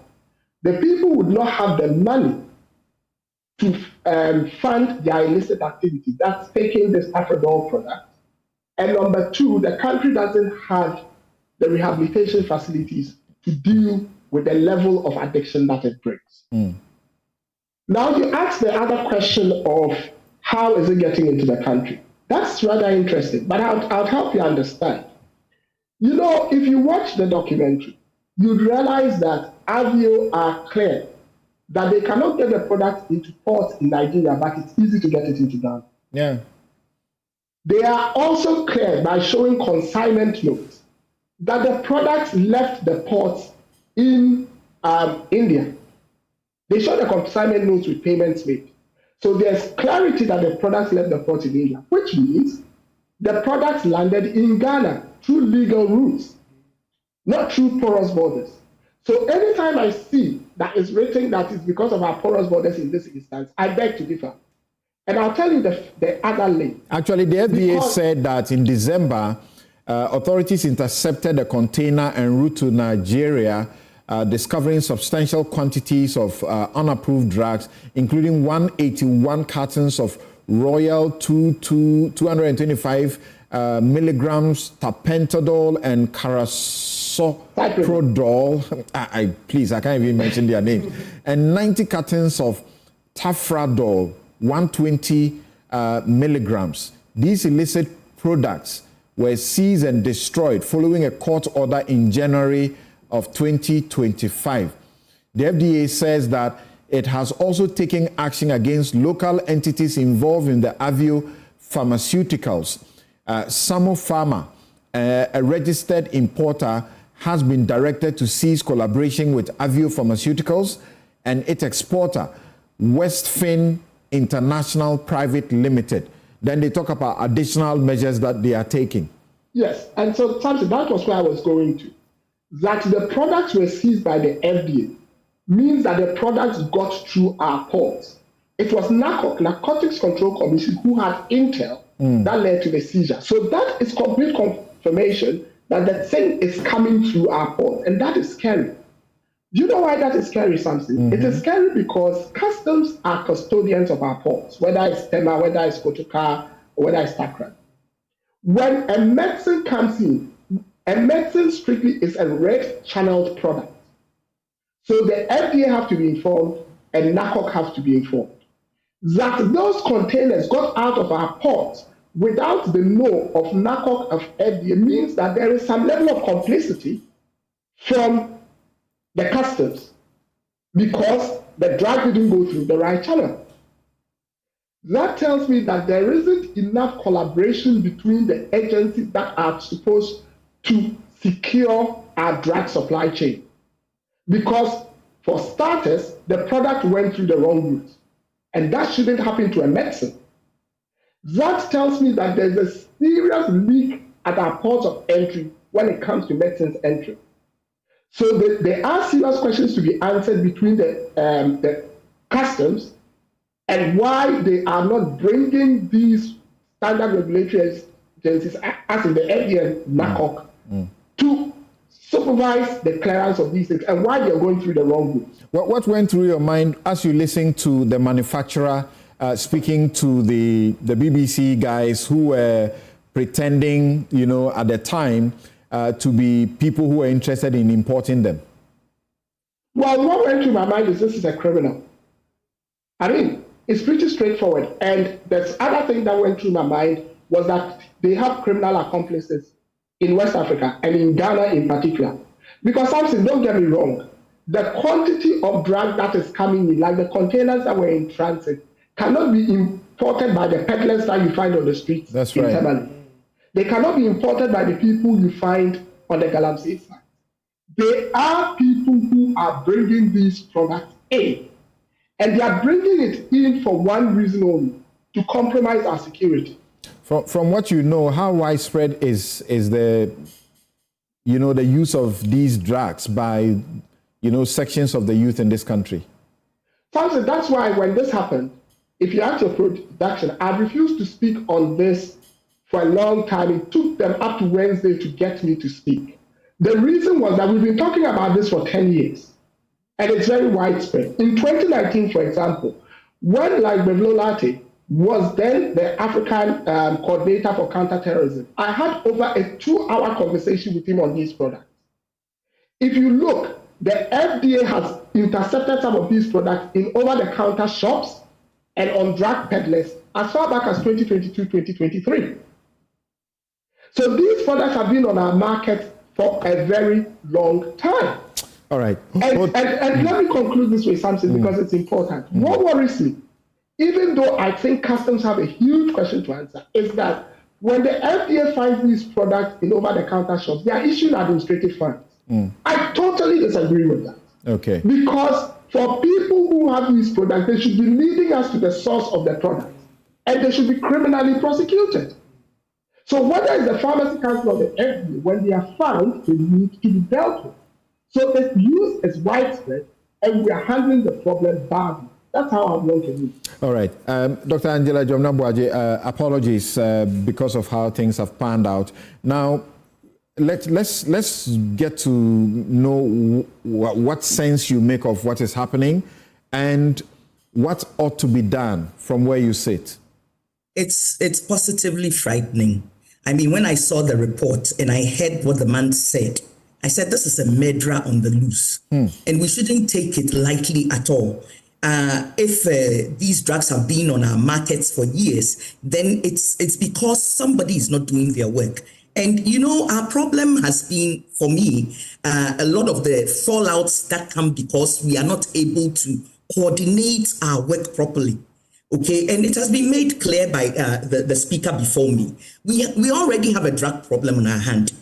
In a study of about 50,000 people, 35,000 of them were found to be young people at age 10 to 12, involved in these drugs. And then you also have to understand that when it's coming to the youth, and we have a very tight national youth policy, you've got to read it, Samson. We have our constitutional provisions about protection of children in Article 28. We have our Children's Act that talks about the state's responsibility towards protection of children and youth. What do we do with these things? We need to understand that the youth are the ones that are falling through the cracks, and we must take this as seriously as Galamsey. In fact, I'm thinking that if you take Galamsey as the number one problem, this should be the number two, because of the impact of the drugs, and secondly, because of the connections to the other illegalities, cyber crimes, money laundering, human trafficking, and all other kinds of illegal substances that are coming alongside this particular trade. And so it isn't something that we need to take lightly at all. I'm thinking that the needs... Yes, sir. I couldn't hear you, Samson. Right. I'm thinking that there needs to be some kind of immediate interministerial... You know, I get weary of committees, but sometimes they are necessary. Not just a committee, a working task force that will bring the different agencies together and have a level of response that takes it from the national to the local, because already there is local community organizing, but I think it needs to be guided so that, you know, it doesn't get out of hand. Secondly, the children involved. After we have done the law enforcement bit, how are we following up the children? At the local levels, there needs to be coordination with civil society, the churches. This is mission. I mean, I'm thinking about the impacts. I've studied a bit of mental health in my academic work. So the impacts are so frightening, and the fact that our rehabilitation capacity would not be able to meet this kind of a drug-related issue, that is for me the most frightening. So we need to also connect with maybe other countries that are able to show the best practices. When we get the victims, I call them victims of criminals. We get the victims, we need to be able to know how are we going to get the drugs out of them. Don't let us forget also that the young people involved in this, a lot of them are doing it because they are already suffering some mental health issues, anxiety, depression. They're using these drugs, as it were, to dull their pain. Some of them do it because of the hard work. Those who push the trucks, they take tramadol and they are to dull the pain they are going through because of their economic circumstances. Then there's the experimentation factor and all of that. We know that. How do we deal with them as victims, not as criminals, and find the best possible ways of getting them back into the net for help? For me, that is the most important. I'm telling the government, with the gender ministry, the youth ministry, and the other agencies, to immediately put something together, as the president has done with other committees and so on, and start tackling this with the ferocity that it deserves, because it is positively frightening. It is. Angela couldn't have said it any better, right? This is a crisis. And people who get onto these things, they have no fellow feeling, they have no nothing. Absolutely. When they are involved in armed activities in your community, when they are involved in sexual, predatory activities, they have no feelings whatsoever. It is true. I mean, that's a danger to our society. It is a matter that requires the highest levels of governmental attention. And indeed, the president alluded to it in his State of the Nation address. that he is following closely how the appropriate authorities handle this matter. And that where Angela said he should just not follow. But what I mean is that it is agencies and the government that will look into the matter. We must allow them to do their work. I believe they have capacity to do that work. As and when the work concludes and there's reason for government to take further action, trust that President Mahama will do so. Indeed, he alluded to it in the State of the Nation address, and it shows the level of urgency that he attaches to the matter. It is worrying, and all of us, I guess, have a role to play in ensuring that we defeat this canker. I mean, the urge to make illicit money has become so strong that people are willing to do anything, go to any lengths in order to make money. We have seen armed robbery activity in broad day light. And you cannot engage in that activity if you are clear-minded. Otherwise, it's not going to be possible to pull a gun and gun down another human being and strip him of his assets if you are clear-minded. Something clearly has to inform that level of bravado and carelessness and wanton disregard for human life. So I am all for any form of investigation that exposes this matter. But more importantly, governmental action will be taken. It should be treated as a crisis, an emergency. Absolutely. And I agree with Angela when she says that it should be at par with the Galamsey matter in terms of its importance. Yes, Bobby. The salmon farmer that was, being implicated, they issued a statement and they said, I'm quoting one portion, they said, we have never imported or traded in tapentadol or carousoprodol, either individually or in combination. We have always striven to be compliant with all industry standards and operated strictly within the Ghana Food and Drugs Authority and Pharmacy Council and all other relevant stakeholder regulations and guidelines. We have, on the basis of these false claims, taking the following action. They have engaged legal counsel to get the BBC to cease and desist. They have filed a formal complaint with the FDA, and they have prepared legal action against the BBC for defamation, among other things. Yes. Something I'm looking at the other side, the victims, as Dr. Angela referred to. I think there could be a cause of action on their behalf as litigation. Okay. This company that is saying it is not them. Because my little knowledge of the customs, because these, they said they were not brought through porous borders, they were imported. And so any RTI request will let us have the names that appear on the bills of lading. Correct. There's no payment that is done at the port that is cash. So the bank account from where the payment was made to the customs officers, we could trace the source, we can follow the money and know who the beneficiaries are. Any public interest court action would get Ghana government some money, at least to build the centers, the rehabilitation centers. Because in America, there are instances where manufacturers of these drugs that have such harmful effects have been sued to the point of bankruptcy. The monies that have been made are distributed to the families that the children or whatever have suffered from these things. And some have been put to public use. I think that you can come together with a team to explore legal avenues of suing whoever is behind it, whether it's this company that is. Thank you very much for that. My outfit is by Konati Clothing. You can call them 0244 6767 32. 0244 6767 32. Steve, in some 30 seconds. Okay, it's unfortunate I didn't get time, but I think everybody that has spoken this morning, to me, I agree, but then it's only looking at the systemic, the bigger picture. I think we should also descend to the community levels. Who are the major stakeholders? Parents, teachers. Now we are losing our sense of community. In Tamale, the chiefs that have put a team together who are arrested. So, and even education. Now parents leave the house, leaving the kids sleeping. By the time they come home, the kids have left after school, and they sleep even before their kids. So I think these activities must be revisited in our localities, where other parents can even parent other kids. And also, we should also encourage more local production.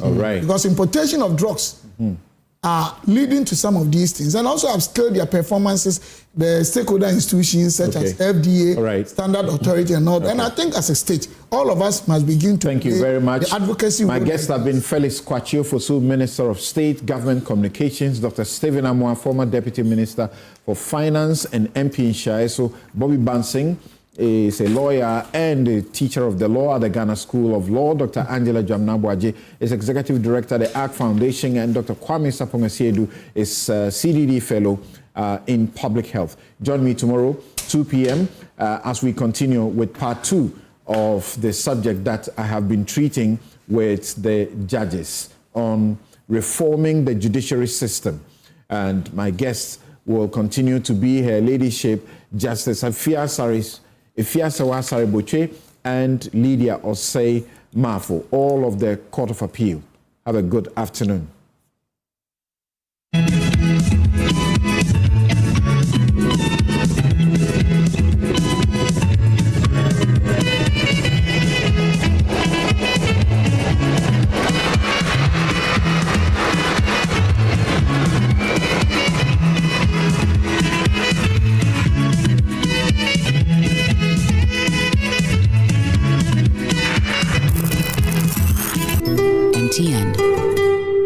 Bank of Africa, as strong as a group, as close as a partner. Where Duraplas goes, water flows. PS Industries has introduced a new roofing system known as ColorLink Plus.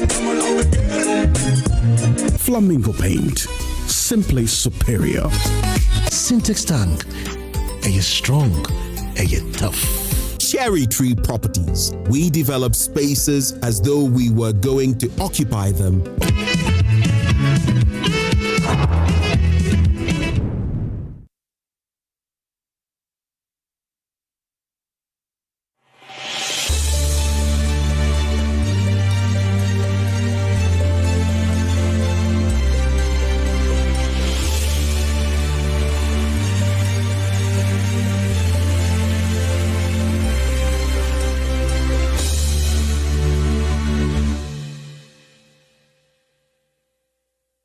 Welcome back on The Sages. My name is Benjamin Akakwe, and today I have the pleasure of being here with Professor Florence Abena Dolphine. And yes, I'm promoting her book as well. If you've not grabbed a copy, you should grab a copy from all the major bookshops across Ghana, from Achina Krom to Vice Chancellor. It's the story of Professor Florence Abena Dolphine, and she's my guest on The Sages today. Prof, good to have you back.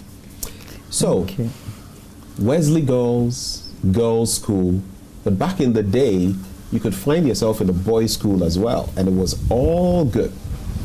And you ended up in Mfantsipim, of all places. What was it like being there with the boys? I don't know whether they were naughty or kind to you, but what was it like? Especially looking at the difference between Wesley Girls and Mfantsipim.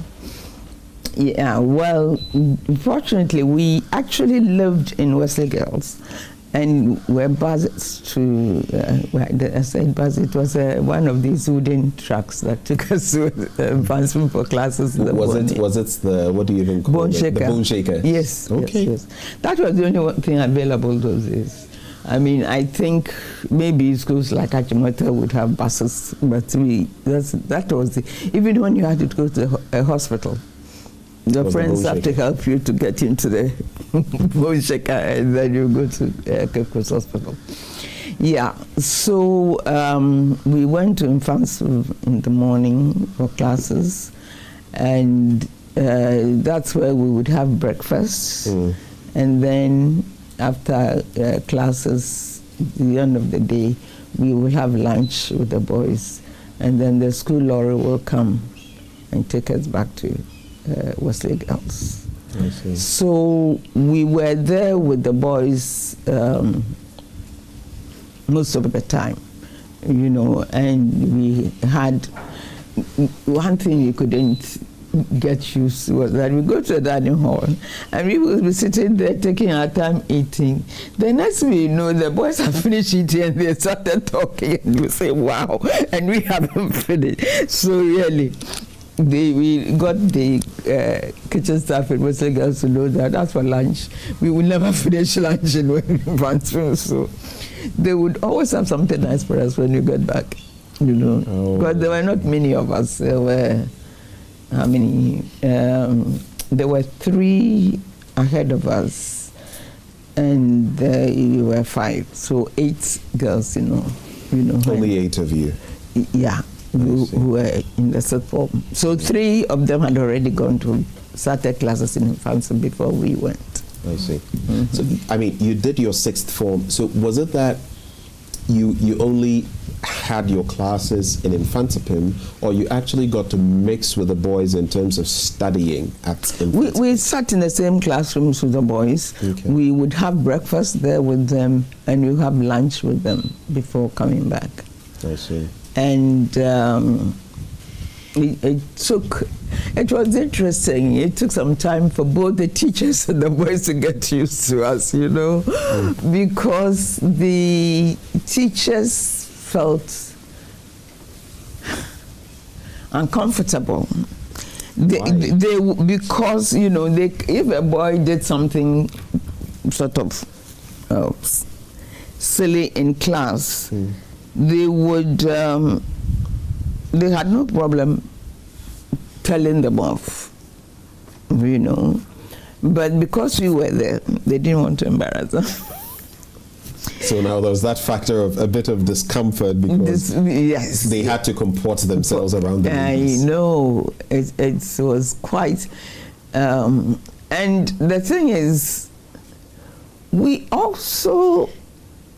Something would happen which you would think is funny, and we would look at it and we just giggle like that. And then everybody gets uncomfortable. The boys don't know whether somebody, any of them has done something that you are laughing at. The teacher wouldn't know whether you said something that you are... So everybody was sitting on pins and needles, basically.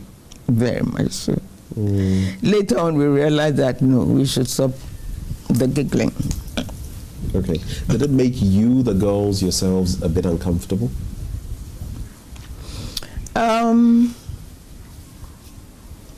Actually, the boys knew that they couldn't be unpleasant or nasty to us. The teachers knew they couldn't do the same thing they do to the boys to us, because they never know whether you are laughing at them or laughing at the students. Yeah. You see what I mean? So it was rather interesting, but we enjoyed it. It really was good. It was good. I mean, somebody like me, I'd been through Mofrotro and that was a girl, so I hadn't really studied with boys in the same class, apart from really early primary school stage. And it was quite, you know, it took some courage for us to put your hand up and answer a question. So you must be sure that you know what you are saying, you know, going to answer and so on.